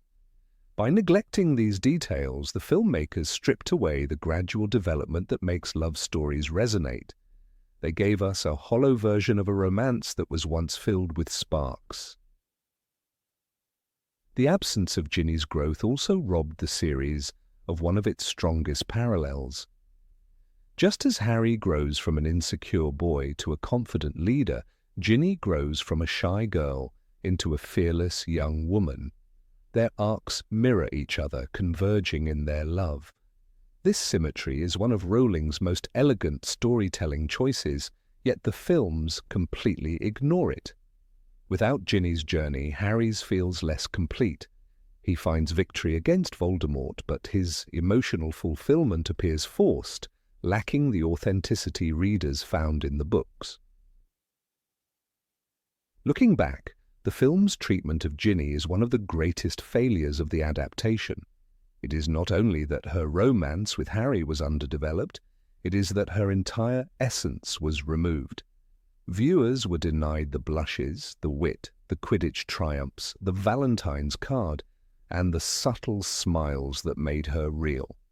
Instead, they were handed a lifeless version, leaving many wondering why Harry's story of love ended the way it did. Ginny deserved to be remembered as the invisible romantic whose love story was gradual, believable, and heartfelt. The books gave us that treasure. The films, tragically, did not. Number 20 erased individuality. Of all the characters who suffered the most from the page-to-screen transition, few cases are as striking as Ginny Weasley. In J.K. Rowling's books, she is full of spark, courage, and biting humour, a girl who transforms from the shy sister of Ron into a witch with her own voice. Yet in the films, she becomes almost a ghost, a shadow of the person described in the novels, stripped of the colour and individuality that once made her stand out. To understand this loss, one must look at how Rowling shaped her in writing and how the films erased that image by giving her little more than the title of Harry's love interest. Ginny's early appearances in the books are small but memorable, especially in Chamber of Secrets, where her innocence and her vulnerabilities become the centre of the plot. She is not simply Ron's sister, but a girl who suffers from possession by Tom Riddle's diary, a victim of manipulation that leaves her shaken but not broken. Rowling gives her moments of fear and courage, painting her as someone who endures trauma yet rises stronger. In the films, this entire transformation is reduced to background gestures, leaving the audience with no understanding of the deep scar and resilience that defines her path. By the time we reach Order of the Phoenix in the books, Ginny has already come into her own. Rowling shows her developing into an assertive, witty, and fearless young woman. She confronts Harry about the trauma of being possessed, saying, "Well, that's nothing to be ashamed of. You don't know what it's like. You've never had your insides taken over by you-know-who, have you?" That moment crystallizes her strength and empathy, yet this scene is absent in the films, leaving her character voiceless in moments that should have revealed her courage and humanity. What stands out most in the books is Ginny's confidence and humor. She is not afraid to joke, tease, and push back, even when surrounded by stronger personalities. In Half-Blood Prince, her sharp remark to Ron, "It's none of your business who I go out with or what I do with them, Ron," shows her independence and refusal to let her brothers control her life. That fire is integral to her personality, yet the films choose to mute her voice. She becomes quiet, reserved, almost invisible in scenes where her book counterpart would have been a source of energy. Her role as a Quidditch player is one of the most striking omissions. In the books, Ginny shines on the Quidditch pitch, replacing Harry as seeker when he is banned and later becoming a formidable chaser. Her victories are not just athletic triumphs, but a reflection of her determination and talent. Rowling writes, "She was the one player who never lost her nerve, making her a figure of admiration among her peers." Yet in the films, these accomplishments are almost entirely erased, depriving the audience of a chance to see her as more than a background character. Another missing piece of Ginny's personality is her ability to lead. In Order of the Phoenix, she becomes a strong member of Dumbledore's army, mastering advanced spells and proving herself equal among the most talented students. Harry notices her skill in defensive magic, and she stands beside Neville and Luna in the Ministry battle. Her willingness to fight Voldemort's forces is an act of bravery that cements her as a true Gryffindor. The films, however, reduce her involvement to fleeting shots, never giving her the spotlight that her actions in the books demand. Even her romance with Harry is rewritten in a way that strips both characters of their depth. In the books, the relationship grows organically, rooted in Harry's admiration of Ginny's strength and independence. He notices her laughter, her ability to match him in courage, her way of being both warm and fiery. Rowling describes the moment of realization in Half-Blood Prince with intensity. It was as though a part of him realized it before the rest of him did. Their eventual kiss after a Quidditch victory feels earned, a culmination of shared experiences. In the films, the romance is reduced to awkward exchanges and a lifeless kiss in the Room of Requirement, stripped of context, passion, and meaning. Perhaps the greatest tragedy is how the films ignore Ginny's role as a voice of resistance. In Deathly Hallows, she becomes a leader within Hogwarts, helping Neville and Luna keep alive the spirit of Dumbledore's army during the Carrow regime. Her defiance, her refusal to submit, are the traits that show how much she has grown from the frightened girl in the Chamber of Secrets. This story arc is crucial in shaping her as more than Harry's girlfriend. In the films, this entire subplot disappears, and Ginny is once again silenced. The contrast between the Ginny of the books and the Ginny of the films lies in her individuality. Rowling wrote her as a character with a distinct voice, a girl who had her own desires, fears, jokes, and courage. She was not defined by Harry, but rather stood beside him as his equal. In the films, however, she exists only in relation to him. She becomes, in essence, the girl who ends up with Harry, with little else to make her memorable to those who have not read the books. The absence of Ginny's humour particularly weakens her character. In Order of the Phoenix, she often provides moments of levity, making sharp comments and teasing her brothers in a way that shows her sharp wit.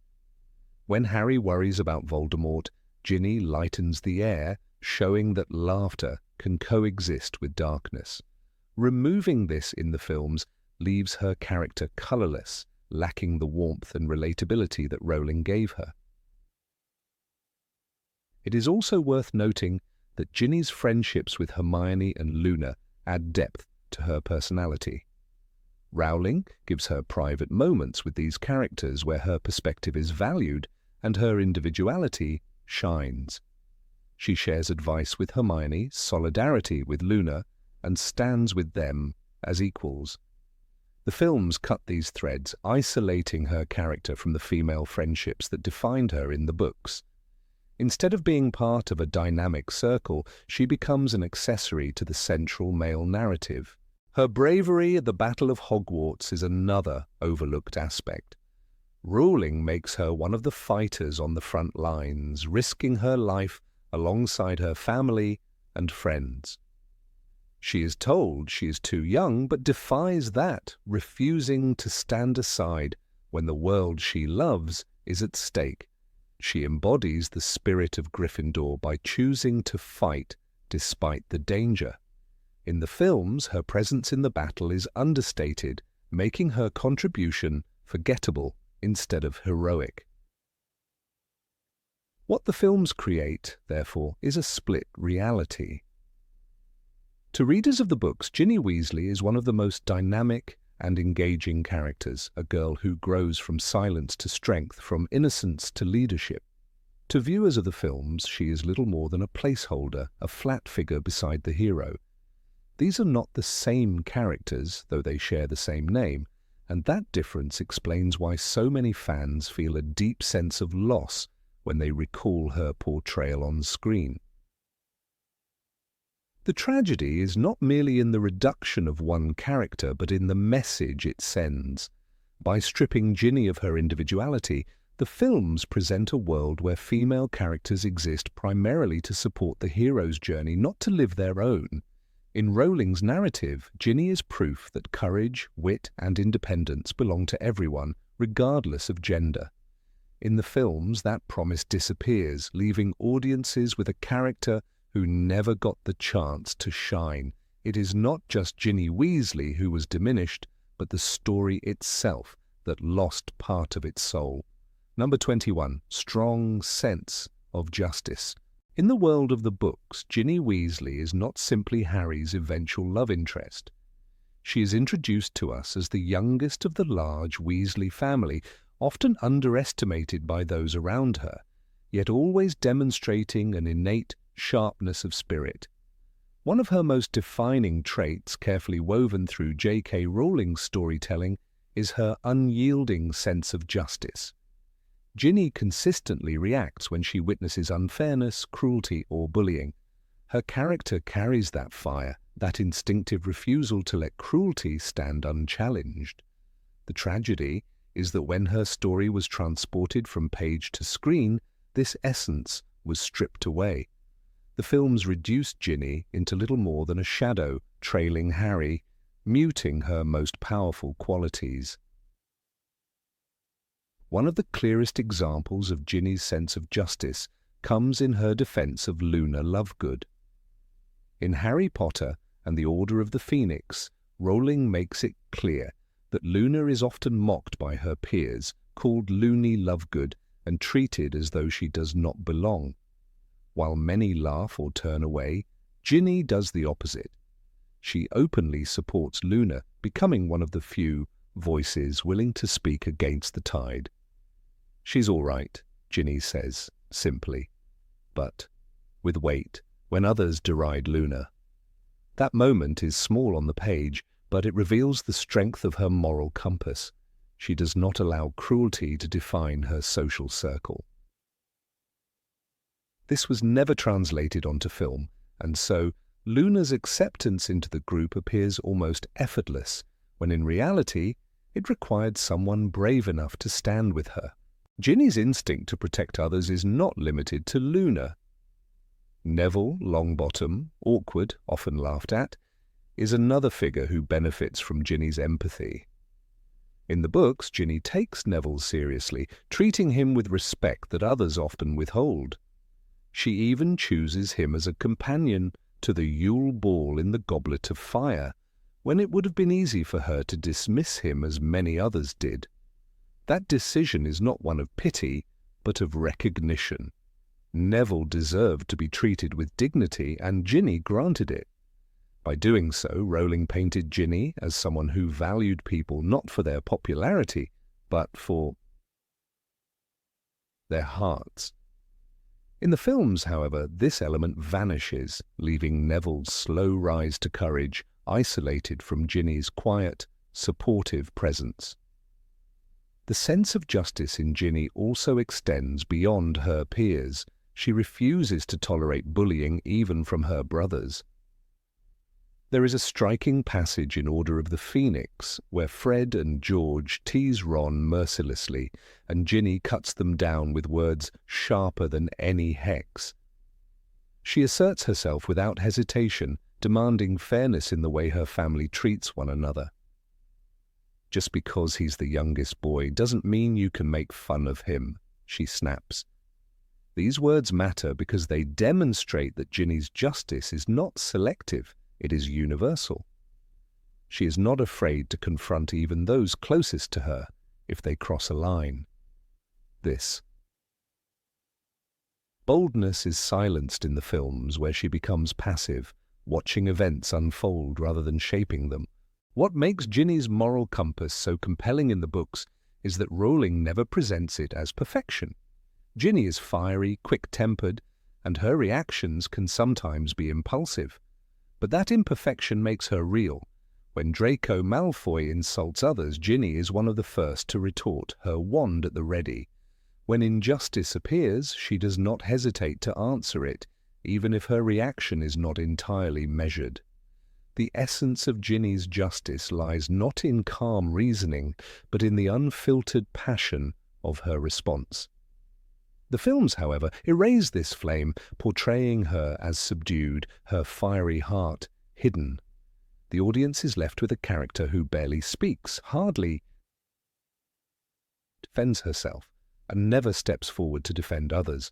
The absence of Ginny's justice-driven actions in the films has a profound effect on how she is perceived by viewers.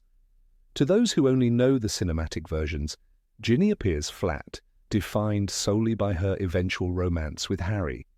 In the books, however, Harry falls in love with her not merely because she is Ron's sister, but because she embodies courage, empathy, and independence. Harry respects her strength, her refusal to bend under pressure. When he sees her standing beside him in Dumbledore's army, unafraid to challenge authority, he sees someone who mirrors his own values. Without her visible sense of justice, the films transform their relationship into a shallow attachment, stripping it of the moral foundation that Rowling carefully built. Ginny's defense of Luna remains one of the strongest testaments to her character because it shows her willingness to confront social cruelty. In a school where laughter often comes at the expense of the vulnerable, Ginny makes a conscious choice to stand on the side of the ridiculed. This mirrors her earlier loyalty to Tom Riddle's diary in Chamber of Secrets, where she was manipulated precisely because she longed for someone to treat her as an equal. Ginny's empathy came from her own experience of loneliness and vulnerability. She knew what it meant to feel powerless, and therefore she instinctively protected others who shared that experience. That complexity is utterly lost in the films, which depict her without depth, as though she was never scarred by her past. Another pivotal moment comes during the formation of Dumbledore's army. In the books, Ginny is not just a follower, she becomes a leader in her own right. She suggests the name Dumbledore's Army, a title that becomes both defiance and rallying cry. It is her voice that gives the group its identity. This is not a minor contribution, it cements her as someone who channels her sense of justice into collective resistance. Yet the films erase her role, crediting others or ignoring the moment entirely. Without this, her sense of fairness and her active fight against injustice fade into the background. The books repeatedly frame Ginny's actions as more than personal. She fights for fairness not because she enjoys conflict, but because she cannot stand silence in the face of cruelty. That is why she hexes Zacharias Smith when he insults others. That is why she duels alongside her peers without fear. That is why she continues to fight in the Battle of Hogwarts despite the dangers. In her world, fairness is not optional, it is necessary. The films, on the other hand, rarely allow her to act. When battle scenes unfold, Ginny appears in the background, her agency stripped away. The girl who could never ignore injustice is reduced to a bystander. The erasure of Ginny's sense of justice damages not only her character but also the thematic depth of the story. Harry himself is defined by his reaction to unfairness, his refusal to let Voldemort, Umbridge, or any abuser of power go unchallenged. By pairing him with Ginny in the books, Rowling shows that Harry is drawn to someone who shares his moral values, someone who refuses to accept cruelty. Together, they represent a partnership built on shared ideals. Without Ginny's justice-driven character, the films undermine this dynamic, leaving Harry's choice in love feeling almost random. The removal of Ginny's moral flame also affects how female characters are portrayed across the series. Hermione is allowed to embody intellect and justice, while Luna represents eccentric wisdom. Ginny in the books adds another dimension, the fiery defender of fairness, the one who speaks up without fear of ridicule. By reducing her to a quiet side figure, the films diminish the diversity of female strength in the story. Instead of presenting a spectrum of voices, the adaptation narrows the vision of what female characters can represent. One cannot overlook the symbolic importance of Ginny's actions against injustice. Rowling deliberately used her as a bridge between characters. By defending Luna, she integrates Luna into the group. By respecting Neville, she helps elevate him from ridicule to recognition. By standing up to her brothers, she demands that her family see beyond hierarchies of age and gender. Ginny does not merely act for herself, she creates space for others to belong. This symbolic role is invisible in the films, where those relationships unfold without her influence, reducing the story's emotional resonance. What the books offer is a Ginny who is flawed, fiery, sometimes reckless, yet always guided by a heart unwilling to accept cruelty. Readers feel her presence because she acts. The films deny her those moments of action, robbing her of agency, and in doing so they rob the audience of one of the most human aspects of her character.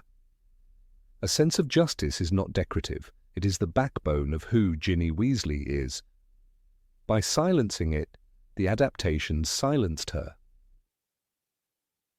Her justice-driven heart was not an accessory to Harry's story, but a vital counterpoint. It was the reason she was believable as his equal, the reason their love made sense, the reason readers cherished her. The films, in erasing this side of her, reduced Ginny to a narrative tool rather than a living, breathing character. And for those who first met her through cinema rather than page, the real Ginny Weasley remains hidden, her courage, her empathy, her fairness, lost to shadows of what could have been.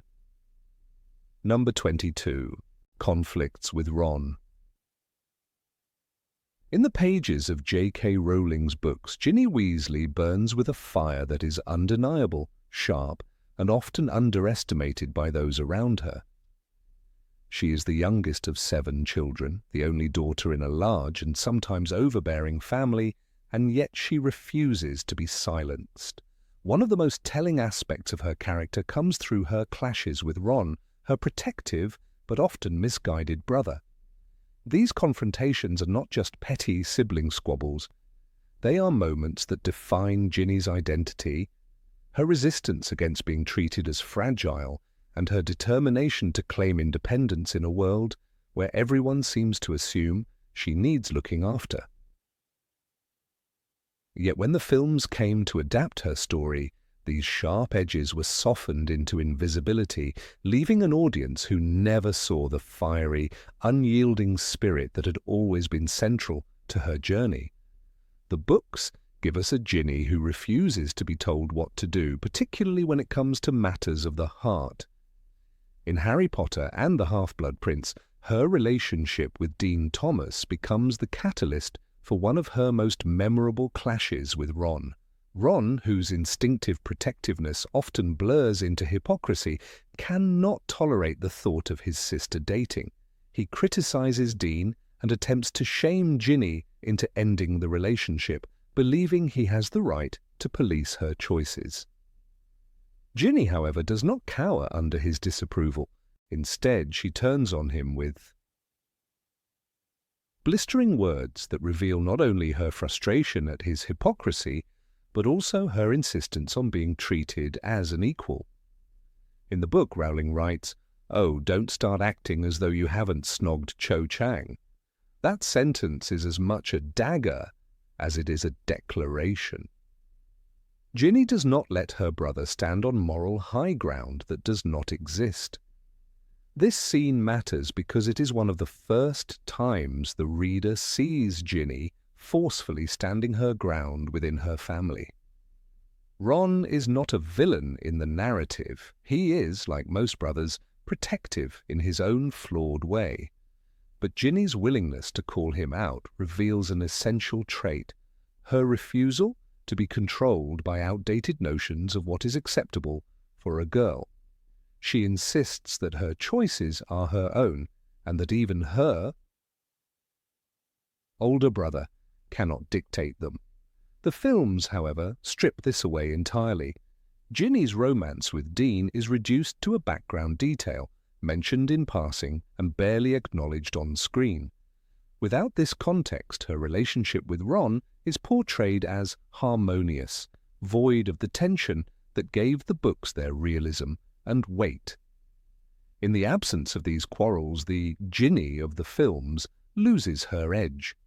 What remains is a character defined almost entirely by her quiet attachment to Harry.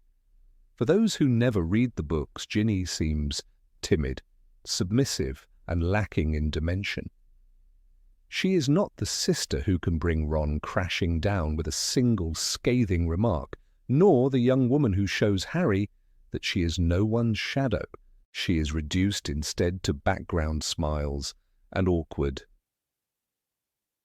interactions. The fierce independence that made her worthy of Harry's respect and affection in the novels is left unseen, and so the relationship itself feels shallow on screen. The book version of Ginny uses her arguments with Ron not only to assert her independence, but also to underline her maturity compared to her brother. Ron, for all his loyalty and bravery, struggles with insecurity and a lack of experience with relationships. His attempts to dictate Ginny's choices reveal more about his discomfort than about Ginny's behavior. Ginny, on the other hand, comes across as sharper, more socially aware, and more confident in who she is. In Half-Blood Prince, she is the one who has lived through heartbreak, the one who knows what it means to take risks and endure the judgment of others. Her words to Ron sting because they come from experience, and Rowling gives her the authority of someone who has walked the path her brother fears. The films remove this mirror between Ginny and Ron, and in doing so they erase a significant part of both characters' development. Ron loses the uncomfortable but necessary process of being challenged by his younger sister, and Ginny loses her platform to declare herself. What is left is a silence where conflict should be, a family dynamic smoothed over for cinematic simplicity. But by smoothing the edges, the filmmakers robbed the audience of the complexity that made the Weasley family real and alive. Brothers and sisters fight, they expose hypocrisies, they protect and wound each other in the same breath. Without these quarrels, the Weasley household on screen becomes an idealized picture, lacking the friction that made the novels so vivid. Consider the weight of Ginny's words when she accuses Ron of hypocrisy. She's not merely mocking him for kissing a girl, she is reminding him that his desire to control her stems not from moral principles, but from double standards. This is a powerful statement within the narrative, particularly in a world where young women are often judged more harshly for their choices than young men. Ginny's defiance is a rejection of that inequality. She tells her brother, and by extension the reader, that she will not be bound by the rules others create for her. It is a feminist moment, subtle yet profound, nestled within the domestic squabble of siblings. The films miss this entirely, depriving the character of one of her most essential traits. Even Harry's perception of Ginny is shaped by these conflicts. In the books, he witnesses her strength not only in battle, but in the way she handles her family. When he sees her standing up to Ron, he sees someone who will not back down, who demands respect, even from those who love her. It is this quality that gradually draws Harry to her, not simply her beauty or her kindness, but her fire. Without these moments, the films make Harry's attraction to Ginny appear inexplicable, sudden, and lacking foundation. Viewers are left wondering why this romance blossoms at all, because the character has not been given the narrative room to earn it. There is a tragic irony in this erasure. Ginny, the girl who begins the story as shy and tongue-tied in front of Harry, grows into one of the most confident and outspoken characters of the series. Her growth is defined by her refusal to be silenced, first by her crush, then by her family, and finally by the dangers of war. By showing her silencing Ron's attempts to control her, Rowling highlights just how far she has come from the little girl who once could not speak in Harry's presence. The films, however, undo this arc by refusing to show her voice at all. They trap her in a perpetual state of quietness, as though she never escaped the shadows of her childhood. The absence of these conflicts also weakens Ron's character. In the books, his attempts to police Ginny's behavior expose his immaturity and his struggle to reconcile his protective instincts with the realities of adulthood. By fighting with Ginny, Ron is forced to confront his own contradictions. It is a painful but necessary process that ultimately contributes to his growth. In the films, this struggle is erased, leaving Ron as little more than comic relief, deprived of the depth that comes from being challenged by those closest to him. Thus, by diminishing Ginny, the films also diminish Ron. Rowling's choice to include these sibling quarrels was deliberate. They show that independence is not only won on the battlefield, but also in the living room, at the dinner table, in the quiet yet heated arguments with family. Ginny's defiance of Ron is as much a victory for her autonomy as her duels with Death Eaters are victories for the Resistance. It proves that she is not defined by her role as someone's sister, girlfriend, or daughter, but as a person who demands to be seen in her own right.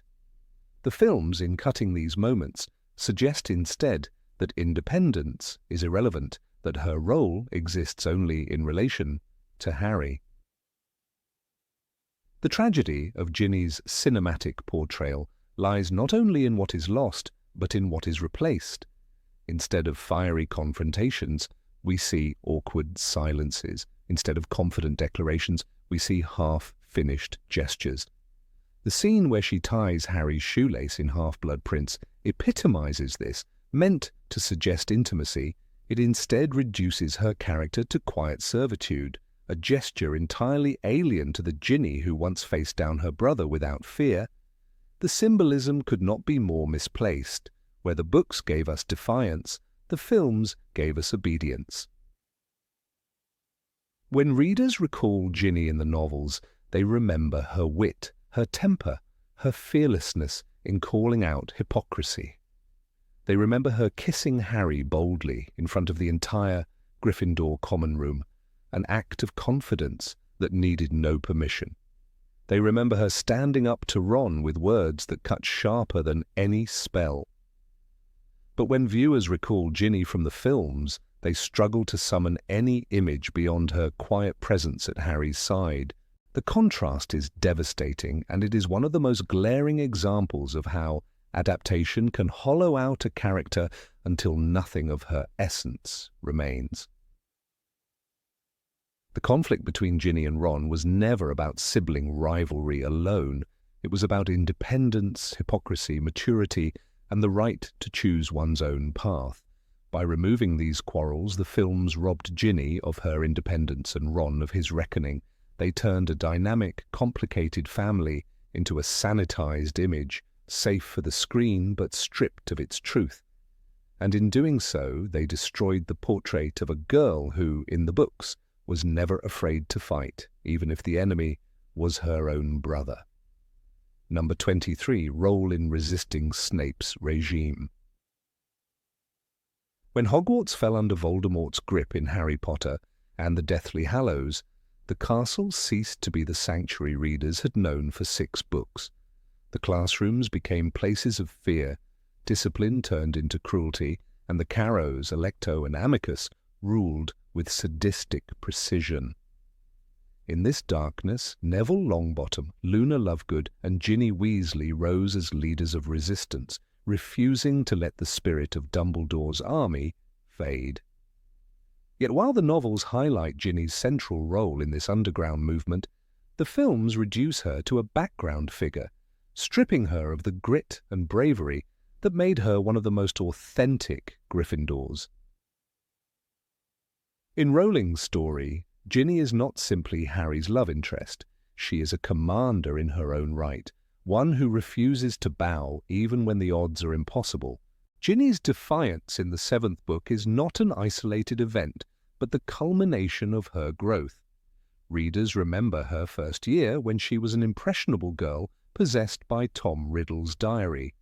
From that traumatic experience, she developed a resilience sharper than most of her peers. By the time Voldemort's control tightens, Ginny understands the cost of fear and refuses to let it dominate her life again. In the book, Neville describes how Ginny led efforts to stand up against the Carrows' punishments. They went for Ginny first. She tried to steal the sword of Gryffindor from Snape's office. That moment is crucial, showing that her rebellion was not symbolic, but active, physical, and full of risk. The film ignores this episode entirely, erasing the evidence of her ferocity. The Sword of Gryffindor theft attempt is more than a daring prank. It demonstrates Ginny's refusal to remain passive in the face of tyranny. Alongside Neville and Luna, she sought to restore hope to the student body, risking brutal reprisals. This is the Ginny the books celebrate, a young woman who takes the initiative, whose decisions have consequences, and whose courage keeps the spirit of Dumbledore alive within the walls of Hogwarts. But in the cinematic adaptation, the sword hangs conveniently in Bellatrix's vault, and the audience loses the chance to see Ginny acting with independence. Instead of the fiery revolutionary, we see a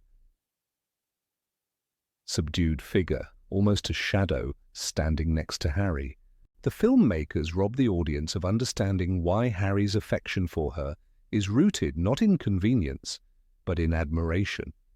The novels emphasize that the resistance inside Hogwarts was not carried by Neville alone. Rowling takes care to write about Ginny and Luna's equal participation, describing how the trio organized graffiti campaigns, spread news of Harry's survival, and stood as examples for younger students. Neville recalls, "It was Ginny, Luna, and me. We kept it going." Those words are a testament that Ginny was not a follower but a leader. In the films, however, Luna gets her eccentric bravery showcased. Neville shines in his speech before the Battle of Hogwarts, but Ginny is left to stand silently. Her rebellion is raised not by Voldemort, but by the screenwriters who chose to flatten her into a secondary role. This distortion is tragic, because Ginny's strength lies not in loud declarations, but in her consistent willingness to put herself in danger for others. During the climactic moments of the final battle in the book, she insists on joining the front lines despite her age. Her mother forbids her at first, but Ginny's determination forces recognition. "She's 16!" Molly protests, but Ginny is already fighting. She is no longer the girl who blushes when Harry enters the room. She has become the young woman whose wand is as sharp as her will. The films, eager to highlight Harry's heroics, leave her as an accessory in the background, watching rather than shaping events. The contrast between page and screen grows sharper when one considers the narrative structure of Rowling's novel. In a story where Voldemort's ideology thrives on silencing and subjugating, Ginny's defiance serves as an antidote. She represents the younger generation's refusal to be broken, even without Harry's presence. The Carrows attempt to weaponize fear, but Ginny, Neville, and Luna counter with unity and small acts of rebellion. That is why Neville insists that Dumbledore's army never truly disbanded. In the books, Ginny becomes a source of morale, encouraging students to stand tall even when whipped or hexed. Her leadership echoes the lessons Harry himself embodied, proving that Gryffindor courage is not monopolized by the Chosen One. There is also a symbolic layer to Ginny's resistance. She has faced Voldemort before as an 11-year-old, and she survived. That history makes her rebellion in Hogwarts not only political, but deeply personal. When she opposes Snape's regime, she is standing against the shadow of the diary that once consumed her. In the book, every act of defiance is a reclamation of her identity. The films, unfortunately, erase this symbolic confrontation, treating Ginny as if her only importance is being the girl Harry kisses. Without showing her rebellion, they deny her the arc of redemption that Rowling carefully constructed. The oversight becomes clearer when one considers the film's treatment of Neville. His transformation from timid boy to fearless leader is celebrated in the final movie. He is given the speech that rallies the school, the sword that kills Nagini, and the spotlight in the narrative. None of this is undeserved, but it overshadows Ginny, who in the novels is equally integral. The decision to sideline her reduces the complexity of the resistance, leaving viewers with the impression that Neville alone carried the flame. The trio of rebellion shrinks to a lone hero, and Ginny fades unjustly. One of the most poignant moments in the book occurs when Ginny and others are punished for their defiance. They are not simply rebellious teenagers, but victims of real torture. The Carrows use the Cruciatus curse on students, a horrifying escalation that proves the danger of standing up. Neville admits they used the Cruciatus on students who misbehaved, Ginny included. That detail underlines the weight of her courage. She endured the same cruelty as the others and still did not surrender. The films omit these harrowing consequences, making resistance seem less costly and Ginny's participation less significant. By removing her pain, the adaptation removes her triumph. It is also worth noting how Rowling crafted Ginny's role to mirror Harry's absence. While Harry, Ron, and Hermione search for Horcruxes, Hogwarts becomes a parallel battleground. Ginny becomes the figure who keeps Harry's legacy alive among the students, embodying his values even while he is gone. That narrative balance creates a sense of dual resistance, external and internal, that gives the novel its scope. But the films collapse the focus entirely onto Harry's quest, erasing the parallel thread. Without Ginny's fight, the struggle inside the castle feels hollow, and the sense of a united front against Voldemort is weakened. Ginny's erasure also affects her relationship with Harry. In the books, his love for her grows not only from personal attraction, but from witnessing her bravery. He admires her independence, her refusal to be intimidated, and her willingness to stand on equal ground. Their relationship is built on respect. In the films, however, their romance feels forced and underdeveloped because the audience is never shown why Harry should admire her. Without her leadership in the resistance, Ginny becomes flat, a narrative accessory rather than a fully realized heroine. The audience is told they are in love, but they are never shown the substance that binds them. The image of Ginny as a true Gryffindor shines brightest in the novel's climax. She fights, she bleeds, and she stands among the defenders of Hogwarts. She is not shielded by others, but chooses to take her place in the chaos. Rowling writes her into the very heart of the final confrontation, a sign that she has grown into her full potential. Yet the films deny her that spotlight, giving her only fleeting glimpses and a quiet presence. It is a diminishment not just of her character, but of the broader theme that resistance is collective, not individual. The tragedy of the cinematic Ginny lies in how much of her fire was dimmed. On the page, she is a symbol of persistence, an anchor for frightened students, and a thorn in the side of Voldemort's enforcers.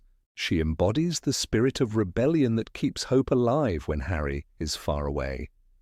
On the screen, she becomes another face in the crowd, present but unremarkable. The loss is not only hers, but the audience's, who are denied the inspiration of watching her rise. To silence Ginny is to silence one of the most powerful voices in Hogwarts' darkest hour. Number 24, Defiance against Umbridge. Of all the characters who suffered the most from the transition between page and screen, few were more diminished than Ginny Weasley. Her presence in the books was fiery, sarcastic, and unflinchingly brave, yet the films allowed her to fade into the background, particularly during one of the most politically charged arcs of the entire series, the reign of Dolores Umbridge at Hogwarts. In J.K. Rowling's text, Ginny emerges as one of the loudest voices of resistance, a young witch who does not simply laugh at the tyranny of the new headmistress, but actively works to undermine it. In contrast, the cinematic version strips her of this role almost entirely, reducing the rebellion to Harry, Ron, Hermione, and the twin brothers Fred and George. This erasure leaves a void, for it is in this battle against Umbridge that Ginny's defiance and courage shine most clearly. The novels present Ginny as a girl who has come of age after her early years of being overshadowed by her older brothers.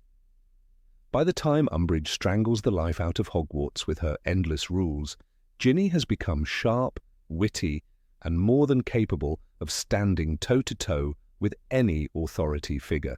One striking example comes in Order of the Phoenix, when she quips about Umbridge's ridiculous decrees. Rowling writes that Ginny chuckled when Umbridge's latest proclamation appeared on the wall, and immediately joined in the whispering rebellion. It was never enough for her to simply roll her eyes at tyranny. She leaned into the mischief, embodying the Weasley. Flair for audacity. The movies, however, grant no such moments. The camera rarely lingers on Ginny during these events, depriving audiences of one of her defining characteristics, the ability to fight injustice not just with her wand, but with her wit. When Dumbledore's army is founded in the novels, Ginny is not a passive participant, but an essential voice. Harry initially hesitates to include younger students, but Ginny insists, showing both confidence and initiative. She embraces the group with vigor, proving that she is far from the quiet little sister portrayed on screen. In fact, she is one of the first to defend Harry when Umbridge attempts to discredit him. Rowling describes Ginny as quick to retort when Harry's visions and warnings are mocked, displaying loyalty as fierce as her.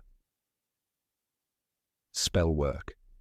The omission of these confrontations in the films reduces her to a silent figure, standing in the corner of the room of requirement, a background extra rather than the spirited resistor she was meant to be. Rowling's Ginny is particularly formidable in the face of ridicule.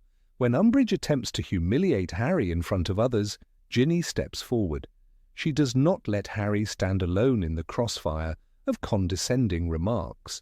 In the book, she reminds the group of the truth of Harry's encounter with Voldemort and the possession at the Department of Mysteries. She has the authority of lived experience, and her words cut through Umbridge's manipulations with clarity. The films remove this agency, leaving Hermione to be the almost sole female voice of resistance, thereby flattening Ginny's presence into near invisibility.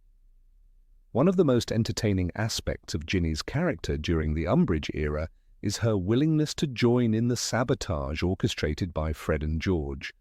Rowling delights in painting a picture of Ginny laughing at the mayhem, actively helping to create diversions and delighting in the rebellion. A notable scene shows Ginny celebrating when her brothers unleash fireworks that chase Umbridge through the corridors, and she takes visible pride in their subversion of authority. The cinematic adaptation relegates this to a spectacle led entirely by Fred and George, where Ginny is barely seen amidst the chaos. The viewer loses the sense that she too is part of the machinery of resistance, another cog in the wheel of rebellion that makes Hogwarts so vibrant during those otherwise suffocating times. Her cheek and courage are emphasized in moments where she simply refuses to be intimidated. In Order of the Phoenix, Rowling highlights Ginny's talent for banter when she mocks Umbridge's endless inspections. She has no patience for the woman's theatrics and refuses to cower. Ginny's strength lies not only in her spells, but in her refusal to give respect to those who have not earned it. That irreverence is essential to her character arc. She is not just a girl who loves Harry, not just Ron's younger sister, but a warrior in spirit.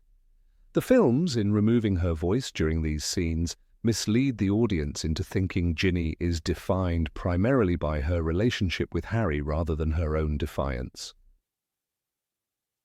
The books also show that Ginny's rebellious streak carries genuine risk. She is not reckless for the sake of humor alone. She knows what is at stake. Her choice to participate in Dumbledore's army, despite the danger of discovery, demonstrates her moral compass. She wants to be trained, she wants to resist, and she does not accept the world as Umbridge seeks to shape it. Rowling writes, Ginny raised her hand quickly, her brown eyes blazing with determination, when Harry asks who is willing to fight back. The films do not bother to capture this fire, portraying her instead as just another student in the crowd. In her interactions with Harry, too, Ginny's role during this period is crucial. She becomes a symbol of solidarity, one of the few who truly understands what it means to be targeted by Voldemort's dark influence, given her possession by Tom Riddle in her first year. When Harry feels isolated and accused of lying, Ginny's calm support matters deeply. She is one of the only characters who can look him in the eye and say she knows what it feels like. Rowling makes this explicit in the novel. "Well, that was a bit stupid of you," Ginny tells Harry bluntly after he fails to see the parallel, reminding him that she, too, endured being used by Voldemort. This moment is stripped from the films, erasing not only her resilience, but also the bond she shares with Harry through shared trauma. The lack of Ginny's presence also skews the gender dynamics of the rebellion. By focusing primarily on Hermione as the sole female resistor, the films reduce the richness of Rowling's cast. In the books, Ginny balances Hermione's logical, structured defiance with a more impulsive, fiery rebellion. Together, they provide two models of female courage, equally important and complementary. Without Ginny, Hermione's voice stands alone, and audiences are deprived of seeing how different types of bravery coexist and strengthen the fight against oppression. The consequences of this erasure echo far beyond Order of the Phoenix. By minimizing Ginny's role during the Umbridge arc, the films weaken the plausibility of her later relationship with Harry. In the novels, Harry falls for Ginny not only because she is pretty or because she is Ron's sister, but because she proves herself brave, clever, and steadfast. She laughs in the face of danger, fights at his side, and never treats him like a fragile hero. The rebellion against Umbridge is one of the key crucibles in which her character hardens and shines, and its absence on screen leaves moviegoers bewildered when Harry suddenly notices her. There is also the matter of audience perception. Readers of the books cherish Ginny because she embodies the best of the Weasley clan: humour, audacity, loyalty, and fire. Without the Umbridge-era defiance, the film version lacks depth, appearing shy and awkward, almost interchangeable with any other background character. The film's choice to cut her resistance undermines her identity, reducing her to a love interest rather than a hero in her own right. The contrast between Ginny in the text and Ginny on screen is starkest when comparing her reaction to the oppressive rules. Rowling relishes showing her sarcasm. Ginny mocks the educational decrees plastered on the walls, and her laughter is a small but vital act of rebellion. These moments matter, for they reveal how even a young student can puncture the pretensions of authoritarian control.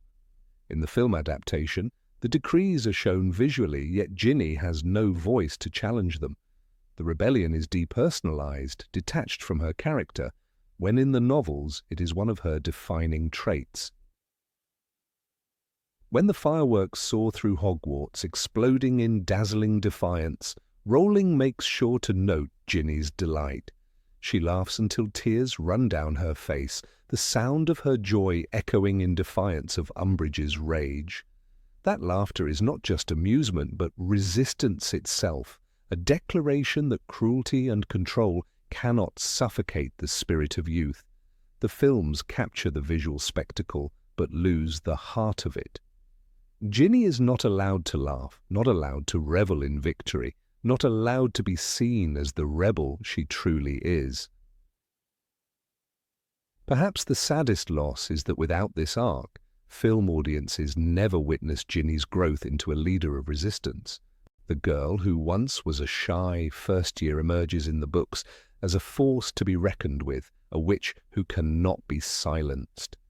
By cutting her voice from the Umbridge conflict, the films betray the essence of who she is. Ginny Weasley was never meant to be silent. She was meant to laugh, to fight, to resist. And in those moments of rebellion, she became unforgettable.